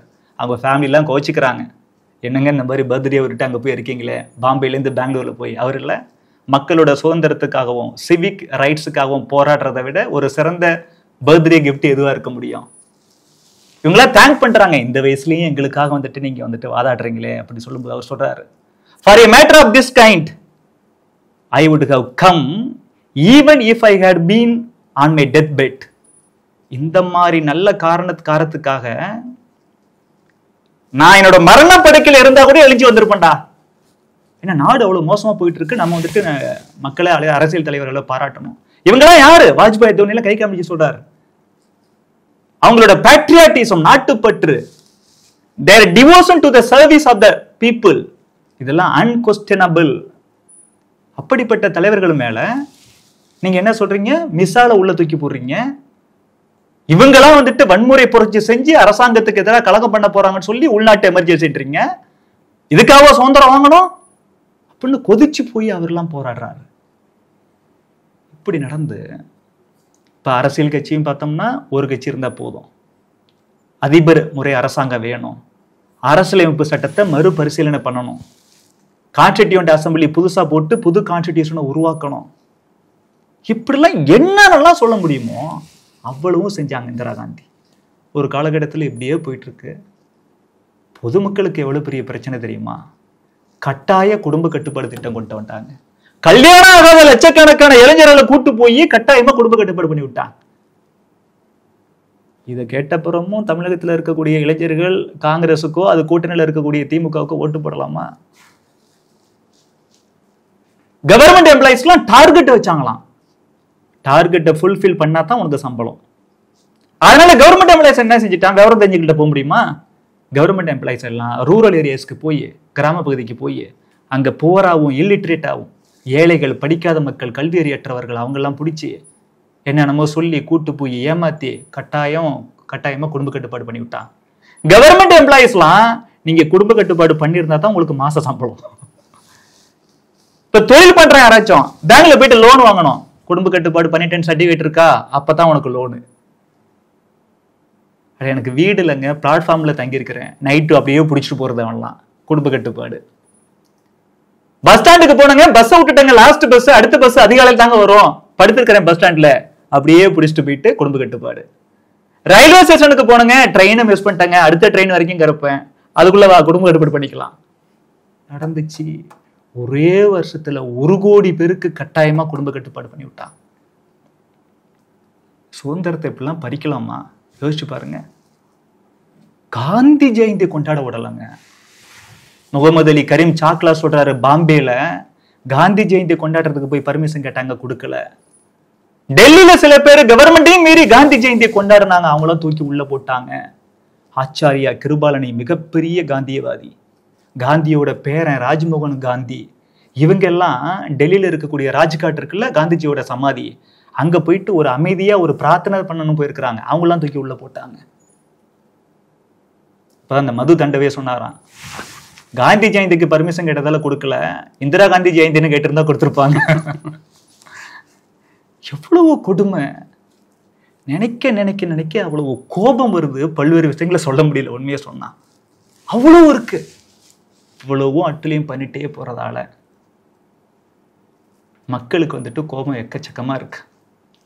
ஒரு லெவலுக்கு மேல நம்ம இப்படியே போயிட்டு இருந்தா என்ன ஆகுது? அது இல்லாம அவரோட துதிப்பாடிகள், இந்திரா காந்தியோட கோஹோட்ஸ் இருக்கிறாங்களே, அவெல்லாம் அம்மா மக்கள் உங்களை தாம வந்துட்டு புகழ்ந்து பேசுறாங்க, மிகப்பெரிய சீர்திருத்தம் எல்லாம் கொண்டு விட்டீங்க, நாடு வளமா இருக்கு, வளர்ச்சி நல்லா போயிட்டு இருக்கு, எல்லாம் கட்டுப்பாடோட இருக்கு சொன்னதும் இந்திரா காந்தி, சரி இந்த எமர்ஜென்சி அப்படியே கொண்டு போக வேண்டாம், நம்ம ஒரு எலெக்ஷன் வச்சிடலாமா அப்படிங்கிற மாதிரி ஒரு எண்ணம் வருது. இந்த இடத்துல பாருங்களேன், ஜனவரி 17 பெங்களூர்ல வந்துட்டு ஜனவரி 18 வந்துட்டு ஒரு கேஸ், ஒரு கோர்ட்டு விஷயமா ஒன்று வந்துட்டு ஒரு கோர்ட்ல ஒரு விஷயம் நடக்குது, ஒரு ஹியரிங் நடக்குது.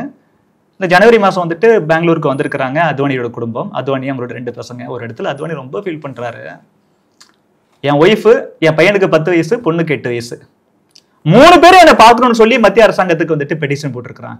2 பேர் தான் பார்க்க முடியும்னு பர்மிஷன் கொடுக்குறான். அப்ப அன்னைக்கு கைது செய்யப்படாம இருந்த ஒரு எம்பி தானா அதுல போய் அவர் ஈடுபட்டு 3 பேருக்கும் பர்மிஷன் கொடுக்கணும்னா ரூல் அலோவ் பண்ணாதுன்ட்டான். எனக்கு ரொம்ப கஷ்டமா இருந்துச்சு, என் குழந்தைகள் வந்துட்டு பார்க்க முடியலன்னு சொல்லி ரொம்ப ஃபீல் பண்றாரு. சாப்பாடுக்கு பாடு இருந்தெல்லாம் நாங்கள் அட்ஜஸ்ட் பண்ணிக்கிறதெல்லாம் வேற, எனக்கு ஒரு சென்டிமீட்டருக்குள்ள குழந்தைகள்னா அந்த குழந்தை பார்க்கறதுல என்ன பிரச்சனை? அவர் வந்துட்டு இந்த ஜனவரி 17 வந்துட்டு ஒரு அம்மா அவங்க பேசுது, அத்வானியோட குடும்பம் வந்துட்டு அவங்க ரிலேட்டிவ் வீட்டில் பெங்களூர் தங்கியிருக்கிறாங்க. அத்வானியோட ஒய்ஃபை ரொம்ப ஃபீல் பண்ணுறதும் அந்த ரிலேட்டிவ் சொன்னாங்களாம், சத்ய சாய்பாபான்னு பெங்களூரில் ஒயிட் ஃபீல்டுன்னு இருக்கு, அங்கே சத்ய சாய்பாபா இருக்காரு, உன் மனசு நீ ரொம்ப கஷ்டமா இருக்கிற, அவரை போய் பாரு அப்படி சொன்னது. அவங்க மறுநாளே கிளம்பி அங்கே போனால் அவர் சாய்பாபா ஒரு பெரிய ஹாலில் ஒரு கார்னரில் உட்காந்துருக்கிறாராம். இவங்க கீழே நிற்கிறாங்களாம், அதாவது அத்வானிஜியோட ஒய்ஃபு, அவங்களோட 2 குழந்தைகள், அவங்க ரிலேட்டிவ் 4 பேர் நிற்கிறான். கொஞ்ச நேரத்துல பார்த்தோம்னா யாரோ ஒருத்தர் கிட்ட வந்து பாபா உங்களை கூப்பிட்றாருன்னு சொல்லி அத்வானிஜியோட ஒய்ஃபு கூப்பிட்டு போயிருக்காரு. கிட்ட போனதும் அவர்ல உன் ஹஸ்பண்டை விரைவில் வெளில வந்துருவான்னு சொல்லியிருக்கிறான்.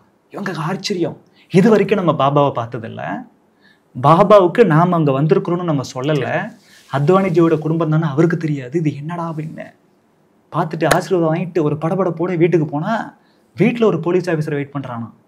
இன்னைக்கு அத்வானிஜி ரிலீஸ் பண்ணுறாங்க, நான் அங்கே தான் போகிறேன், நீங்கள் பார்க்க வரீங்களா? ஏற்கனவே டாக்டர் வசந்த் பண்டிட் கிரக நிலை பற்றி, ஸ்டார்ஸ் நட்சத்திரங்கள் நிலை பற்றி நாடு கடத்தப்படுவோம் சொன்னார். அதே மாதிரி 2 வருஷம் இவங்கெல்லாம் ஜெயிலில் இருக்கிறாங்க. இப்போ சத்ய சாய்பாபா வீட்டுக்கு இவங்க யாருன்னே தெரியாமல் கூப்பிட்டு உங்கள் ஹஸ்பண்டு விரைவில் வெளில வராரு சொல்கிறாங்க. எவ்வளோ இதெல்லாம் அதிசயம், அமானுஷ்யமான விஷயங்கள் எவ்வளோ இருக்குது. நம்ம அனுபவத்தில் இல்லாத எல்லாமே மூட நம்பிக்கை நினைச்சா அதை விட முட்டாள்தானே எதுவுமே கிடையாது, என்னென்னமோ இருக்குது. அப்புறம் அத்வானிஜி வந்துட்டு அன்னைக்கு ரிலீஸ் பண்ணுறாங்க. அத்வானிஜி அங்கே ஒரு நாள் இருந்துட்டு அப்புறமா சென்னை தான் வராரு. அமித்ஷா மட்டும் இல்லைங்க, அத்வானிஜி முதற்கொண்டு தமிழ்நாட்டு தான் என்றைக்குமே வந்துட்டு ஒரு அதிகமாக விருப்பம் உண்டு. வந்துட்டு மறுநாள் வந்துட்டு கிளம்பி அவங்கெல்லாம் டெல்லிக்கு போகிறாங்க. அத்வானி சொல்லியிருப்பார், நான் ஃப்ளைட்டில் டெல்லிக்கு போயிட்டேன், என் ஒய்ஃபும் குழந்தைங்களும் ட்ரெயினில் ஊருக்கு போனாங்க அப்படி சொல்லியிருப்பார். போயிட்டாங்க. அப்புறம் வந்துட்டு ஜனவரி மாதமே இந்திரா காந்தி சொல்கிறாங்க மார்ச்சில் எலெக்ஷன் நடத்திடலான்னு. ஏன்னா இந்திரா காந்தியோட கூட இருந்தவங்களாம் இப்போ எலெக்ஷன் நடத்தினோம்னா நம்ம ஆகோ கொண்டு வந்துருவோம், மக்கள் மத்தியில் எதிர்கட்சிகளில் ஒன்றும் பண்ண முடியல, எல்லாத்தையும் நம்ம தூக்கி உள்ளே போட்டோமே, அதனால் நமக்கு தான் ஆதரவு அதிகமாக இருக்குது சொன்னதால மார்ச் 16ஆம் தேதி எலெக்ஷன் சொல்லிட்டாங்க. இவங்கெல்லாம் வெளில விட்ட அப்புறம் அத்வானிஜி, வாஜ்பாய் உள்ளிட்ட தலைவர்கள்லாம் 19 மாதம் ஜெயிலில் இருந்தாங்க. மொத்தமாக இந்த எமர்ஜென்சி பார்த்தா 21 மாதம் இருந்துச்சு. ஏன்னா எலெக்ஷன்லாம் முடிஞ்சு ரிசல்ட் வந்து அதுக்கப்புறம் தான் வந்துட்டு எமர்ஜென்சி வந்துட்டு ரத்து பண்ணாங்க. மார்ச் 16 எலெக்ஷன் ஆனதும் மறுபடியும் ஜெயபிரகாஷ்ஜி தலைமையில் அவரோட ஆலோசனை பேரில் எல்லா கட்சியும் ஒன்று சேரு. காங்கிரஸுக்கு எதிரான எதிர்கட்சிகள், கம்யூனிஸ்ட் தவிர, அவன் வேஸ்ட்டு. இந்த கம்யூனிஸ்ட்ல இந்திய கம்யூனிஸ்ட் கட்சி இருக்குல்ல, எமர்ஜென்சி ஆதரிச்சான், இந்திரா காந்தி ஆதரிச்சான். மார்க்சிஸ்ட் கம்யூனிஸ்ட் கட்சி மட்டும் தான் கொஞ்சம் எதிர்த்தாங்க. கம்யூனிஸ்டுகள் தவிர எல்லா எதிர்கட்சியும் ஒண்ணு சேருன்னு சொல்லி எலெக்ஷனுக்கு எமர்ஜென்சிக்கு முன்னாடியே கூட ஜெயபிரகாஷ் நாராயண் என்ன சொன்னார்னா, இந்திரா காந்தியும் காங்கிரஸும் சர்வாதிகார தன்மையும் இருக்குது, ஊழல் அதிகமா பண்ணுது, அவங்களை எதிர்த்து கம்யூனிஸ்டுகள் இல்லாத மத்த எல்லாம் ஒன்று சேரணும், அப்பதான் ஜெயிக்க முடியும். நீங்க தனித்தனியா என்னன்னா இந்திரா காந்தி ஜெயிக்க முடியாது, இந்திரா காந்தி ரொம்ப ஓவரா போயிட்டு இருக்குது, நாடுக்கு நல்லது இல்லை அப்படின்னா. ஒரு மிகப்பெரிய தீமையை தோற்கடிப்பதற்காக சின்ன சின்ன வித்தியாசங்கள் எல்லாம் விட்டுட்டு எல்லா எதிர்கட்சிகளும் ஒன்றிணைய வேண்டும் அப்படிங்கிறது ஜெயபிரகாஷ் நாராயண் அன்னைக்கே சொல்லியிருக்கார். அந்த அடிப்படையில் தான் தமிழகத்துல தீய சக்தி திமுகவை தோற்கடிப்பதற்காக பாரதிய ஜனதா கட்சி, அதிமுக உள்ளிட்ட கட்சிகள்லாம் தேசிய ஜனநாயக கூட்டணியா ஒன்றிணைந்து இன்னைக்கு தேர்தலை சந்திக்கிறோம். அதை எல்லாரும் நம்ம ஞாபகம் வச்சுக்கணும், அது ரொம்ப முக்கியமான விஷயம். இந்த எமர்ஜென்சிக்கு முன்னாடியே ஜெயபிரகாஷ் நாராயணன் வந்துட்டு எல்லாரும் ஒன்று சேரணும்னு சொன்னாங்க. அதற்கான முயற்சி வந்துச்சு, அப்புறம் எமர்ஜென்சி வந்துருச்சு, அப்படியே விட்டாச்சு. எலெக்ஷனுக்கு அப்புறம் அவர் சொல்லிட்டார், எல்லாரும் கட்சி கலைச்சிருங்க அப்படி சொல்லி பாரதிய ஜனசங்கம், ஸ்தாபன காங்கிரஸ், சோசலிஸ்ட் பார்ட்டி, லோக்தள்னு சொல்லுவாங்க, இந்த 4 பெரிய கட்சிகள், மற்றபடி சின்ன சின்ன கட்சிகள்லாம் ஜெகஜீவன் ராமன் சொல்லி ஷெட்யூல்டு காஸ்ட் லீடர், மாபெரும் தலைவர், இந்திரா காந்தியோட அமைச்சரவையில் இருந்தார். என்னைக்கு வந்துட்டு இந்திரா காந்தி எமர்ஜென்சி வந்துட்டு ரத்து பண்ணிச்சோ அன்னைக்கே அவர் பதவி ராஜினாமா பண்ணிட்டு வெளில வந்துட்டார். ஏன்னா காங்கிரஸ்ல இருந்த பல பேருக்கு அது பிடிக்கலங்க, ஆனா ஒன்றும் பண்ண முடியல. இவங்க எமர்ஜென்சி 1925 ஜூலை மாதம் 25ஆம் தேதி நைட்ல வந்துட்டு மிட்நைட்ல இன்ட்ரோடியூஸ் பண்ணாங்க, அதை வந்துட்டு அமலுக்கு கொண்டு வந்தாங்க. காலையில 6 மணிக்கு கேபினட் மீட்டிங் போட்டு எல்லா மந்திரி வர வச்சு வெறும் 15 நிமிஷம் தான் கூட்டம். எல்லாரும் சாக்காயிட்டானா, ஒருத்த கூட கேள்வி கேட்கலையா, பயம். ஏன்னா இந்திரா காந்தி மோசமான சர்வாதிகாரி, நம்ம கேட்டோம்னா வச்சு பிரச்சனை ஆயிடப்போதுன்னு சொல்லி. அதே போல எமர்ஜென்சி நடைமுறையில் இருக்கிற வரைக்கும் இவர் வந்துட்டு ஒன்றும் பொறுத்துக்கிட்டு இருந்துட்டார். எமர்ஜென்சியை வந்துட்டு இல்லை அப்படின்னு ரிலாக்ஸ் பண்ண அப்புறம் இவர் என்ன செஞ்சாருன்னா, தனியா வந்துட்டு இந்திரா காந்தி அமைச்சர்கள் இருந்து வெளில வந்து ராஜினாமா பண்ணி விட்டு, மந்திரி பதவி ராஜினாமா பண்ணி விட்டு, காங்கிரஸ் ஃபார் டெமோக்ரஸின்னு தனியா ஒரு கட்சி ஆரம்பிச்சார். அப்படின்னா என்ன அர்த்தம்? இந்திரா காந்தி தலைமையிலான காங்கிரஸ்ல டெமோக்ரஸி இல்லைன்னு அர்த்தம். அதனால இவர் காங்கிரஸ் ஃபார் டெமோக்ரஸி தனியா ஆரம்பிச்சு அவரும் கூட இந்த கூட்டணியில வந்துட்டு இந்த எல்லா கட்சியும் சேர்ந்து ஒரே கட்சியா வந்தாங்க. அதுக்கு பேரு ஜனதா பார்ட்டி. ஜனதா பார்ட்டி அப்படின்னா எல்லா கட்சியிலும் ஒன்று சேர்ந்தாச்சு. ஒன்று சேர்ந்து எலெக்ஷன் நிக்கிறாங்க. மார்ச் 16 எலெக்ஷன், மார்ச் 20 ரிசல்ட் வருது. மொத்தம் லோக்சபாவில் 542 எம்பி, 295 எம்பிக்கள் ஜனதா பார்ட்டி சார்பில் ஜெயிக்கிறாங்க. அதுல 93 எம்பிக்கள் ஏற்கனவே பாரதிய ஜனசங்கமா வாஜ்பாய் துணை தலைமையில் இருந்தோம்ல, நம்ம ஆட்களே 93 எம்பிக்கள். மெஜாரிட்டி நாம தான், 3ல் 1 நாம. மற்றவங்க எல்லாம் அடுத்தடுத்து தான், ஈவன் ஸ்தாபன காங்கிரஸே அடுத்தடுத்து தான். ஆனா யார் வந்துட்டு பிரைம் மினிஸ்டர் ஆகணும்னு சொல்லும் பொழுது நம்ம எல்லாம் அத்வானிஜி முதற்கொண்டு ஜெயபிரகாஷ் நாராயணன் அவர்கள் எல்லாம் மொராஜி தேசாயை வந்துட்டு நம்ம பிரைம் மினிஸ்டர் ஆக்கலாம்னு சொல்லி 19 பேர் வேற அமைச்சராக கொண்ட மொராஜி தேசாயை பிரைம் மினிஸ்டரா வச்சு ஆட்சி அமையுது. நம்ம 3ல் 1 பங்கு நம்ம எம்பிக்கள், 295ல் 93. அப்ப 19 அமைச்சர்கள்ல 3ல் 1 பங்குனா கிட்டத்தட்ட 6 வந்துடும், மினிமம் 6 வரும். ஆனா நம்ம 3 மந்திரி தான் வாங்கிட்டோம். நம்ம என்னத்தான் நம்ம ஏற்கனவே பாரதிய ஜனசங்கத்துல இருந்தாலும் இப்ப எல்லாம் ஜனதா பார்ட்டி தானே வந்தோம். நம்மளோட ஒரே நோக்கம் இந்த தீய சக்தி காங்கிரஸை தோக்கடிக்கணும், இந்திரா காந்தி தோக்கடிக்கணும். அதனால அந்த மந்திரி சபையில நம்ம பெருசா நம்ம வந்துட்டு இடம் பெறாட்டியும் பரவாயில்ல சொல்லி வாஜ்பாய், அத்வானி, பிரிஜ்லால் வர்மான்னு சொல்லி ஒருத்தர், இந்த 3 எம்பிக்கள் மட்டும் தான் அமைச்சர் ஆனாங்க. வாஜ்பாய் அவர்களுக்கு வெளியுறவுத்துறை அமைச்சர், அத்வானி அவர்களுக்கு வந்துட்டு தகவல் ஒலிபரப்புத்துறை அமைச்சர், பிரிஜ்லால் வர்மா இருக்காருல அவருக்கு வந்துட்டு தொழில்துறை அமைச்சர். இப்படி 3 பேர் வந்தான். காங்கிரஸ் படுதோல்வி. ரேபரேலி தொகுதியில இந்திரா காந்தியே தோல்வி. ராஜ் நாராயணன் அவர் எதிர்த்து அவங்கள இந்திரா காந்தி எதிர்த்து போட்டிட்டவர் 55,000 வாக்குகள் வித்தியாசத்துல தோத்து போனாங்க இந்திரா காந்தி. சஞ்சய் காந்தி யார் அட்வைசர், இந்த குடும்ப கட்டுப்பாடுல அவர் மூலத்தான், அவரு அமேதி தொகுதியிலேயே தோத்து போயிட்டார். படு தோல்வி இந்திரா காந்திக்கு. நடக்கும் பொழுது அத்வானிஜி வந்துட்டு ஒரு அழகா அவரோட பிளாக்ல எழுதியிருந்தார், எங்க பார்த்தாலும் காங்கிரஸ் கொடியா பறக்குதான். என்னடா அது எமர்ஜென்சிக்கு அப்புறம் காங்கிரஸ் கொடியா பறக்குதே, நம்ம எப்ப தேர்தல் ஜெயிக்க போறோம் தோத்துறோம் நினைச்சிட்டு ஒரு கடையில போய் கேட்டாராம், நீங்க யாருக்கு ஓட்டு போறீங்கன்னா முதல்ல அவர் தயங்கினாராம். அப்புறம் கூல் பண்ணி அவரை கேட்டா, யாரு ஜெயிப்பா அப்படின்னா ஜனதா பார்ட்டியோட கேண்டிடேட் தான் ஜெயிப்பாரு, அவங்க தான் ஆட்சிக்கு வருவாங்க. இன்னைக்கு ஓன் கடைக்கு முன்னாடியே காங்கிரஸ் கொடி வச்சிருக்கிற, காங்கிரஸ் கொடி வைக்கலன்னா அவன் குச்சி எடுத்து அடிப்பான்.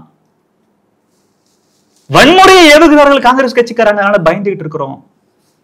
அவர் சொல்லியிருப்பார், மற்ற நேரத்துல ஜாதி அடிப்படையில, மதத்தின் அடிப்படையில, காசு இந்த மாதிரி அடிப்படையில எல்லாம் வந்துட்டு நீங்க ஓட்டு போட்டாலும் கூட சில நேரத்துல இந்திய வாக்காளர்கள் அறிவு மிக்கவர்கள், நாட்டோட சுதந்திரத்துக்கும் ஜனநாயகத்துக்கும் பிரச்சனை வரும் பொழுது அவங்க நிச்சயமா அப்படிப்பட்ட சக்திகளை தூக்கி எறிஞ்சி யாரு சுதந்திரத்துக்கு ஆதரவாகவும் ஜனநாயகத்துக்கு ஆதரவாகவும் வந்துட்டு போராடுகிறார்களோ அவங்களுக்கு தான் ஓட்டு போடுவான்னு தெரிஞ்சுக்கிட்டேன். அவர் சொன்னது மாதிரியே அந்த தொகுதியிலையும் ஜனதா பார்ட்டி கேண்டிடேட் தான் ஜெயிச்சாரு. ஆட்சி அமைச்சதும் ஜனதா பார்ட்டி தான் அப்படின்னு அது வஞ்சி சொல்லியிருப்பான். இந்த வரலாற்றை தந்திருக்க வேண்டிய அவசியம் என்னன்னா, இன்னைக்கு இந்திய அரசியலமைப்பு சட்டம்னு பேசக்கூடிய காங்கிரஸ் கட்சி அதோட வரலாறு என்பது மோசமான வரலாறு. அண்ணல் அம்பேத்கர் அவர்கள் உருவாக்கி கொடுத்த அரசியலமைப்பு சட்டத்தை மறுபரிசீலனை செய்ய வேண்டும், அதை தூக்கி எறிய வேண்டும். புதுசா கான்ஸ்டிடியூண்ட் அசம்பிளி போட்டு புது கான்ஸ்டிடியூஷனை எழுதணும். ஜுடிஷியரிக்கு இண்டிபெண்டன்ஸ் இருக்கக்கூடாது, ஃப்ரீ பிரஸ் இருக்கக்கூடாது, ஒரு வைப்ரண்ட் ஆப்போசிஷன் இருக்கக்கூடாது, நாட்டுக்கு எதிர்க்கட்சி தேவையில்லை. They are irrelevant to the history of India. The country can do without opposition. அப்படின்னு சொன்னது இந்த காங்கிரஸ் கட்சி. இப்படியெல்லாம் சர்வாதிகாரம் சர்வாதிகாரம் சர்வாதிகாரம், சுதந்திரத்துக்கு எதிரான தன்மை, ஊழல் ஊழல் ஊழல். இந்திரா காந்தி ஊழல் பண்ணது மட்டும் இல்லைங்க, நிறைய ஞாபகம் வந்துட்டே இருக்கு. அவங்க மினிஸ்ட்ரியில் நிறைய பேர் ஊழல் பண்ணாங்களாம்.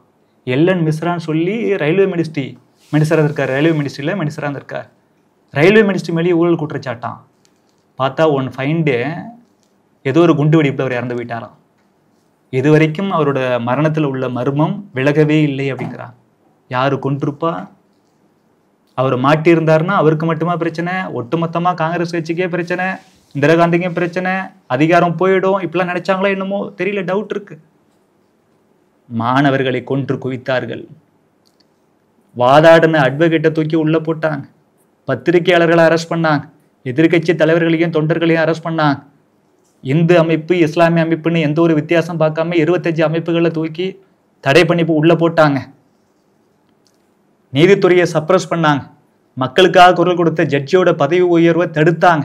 நீதித்துறையில தலையிட்டு சீனியாரிட்டி மீறி இவங்களுக்கு ஆதரவான ஆளை சீஃப் ஜஸ்டிஸ் ஆஃப் இந்தியாவை கொண்டு வந்தாங்க. கட்டாயமா பார்த்தோம்னா குடும்ப கட்டுப்பாடு பண்ணி விட்டாங்க. இப்படி பண்ணாத அராஜகமே கிடையாது. அதனால தான் இந்திய வரலாற்றில் மிகவும் கருப்பு நாட்கள் அப்படின்னா எமர்ஜென்சி இருந்த அந்த காலகட்டம். வரலாற்றில் நம்ம இருண்ட காலம்னு சொல்ற மாதிரி சுதந்திர இந்திய வரலாற்றில் காங்கிரஸ் கட்சி அமல்படுத்திய அந்த நெருக்கடி காலகட்டம் 21 மாதங்கள் நடைமுறை இருந்துச்சு. அது இருண்ட காலம். அந்த இருண்ட காலம் இனி ஒருபோதும் இந்தியாவில் வந்துவிடக்கூடாது என்றால் ஜனநாயக விரோத சக்திகளான ஊழல் சக்திகளான காங்கிரஸ் கட்சி, திமுக, கம்யூனிஸ்டுகள் உள்ளிட்ட கட்சிகள் இனி ஒருபோதும் ஆட்சி அதிகாரத்துக்கு வரக்கூடாது. அதை உறுதி செய்ய வேண்டியது விழிப்புணர்வு பெற்ற ஒவ்வொரு குடிமகனுடைய கடமை. ஜெய்ஹிந்த்.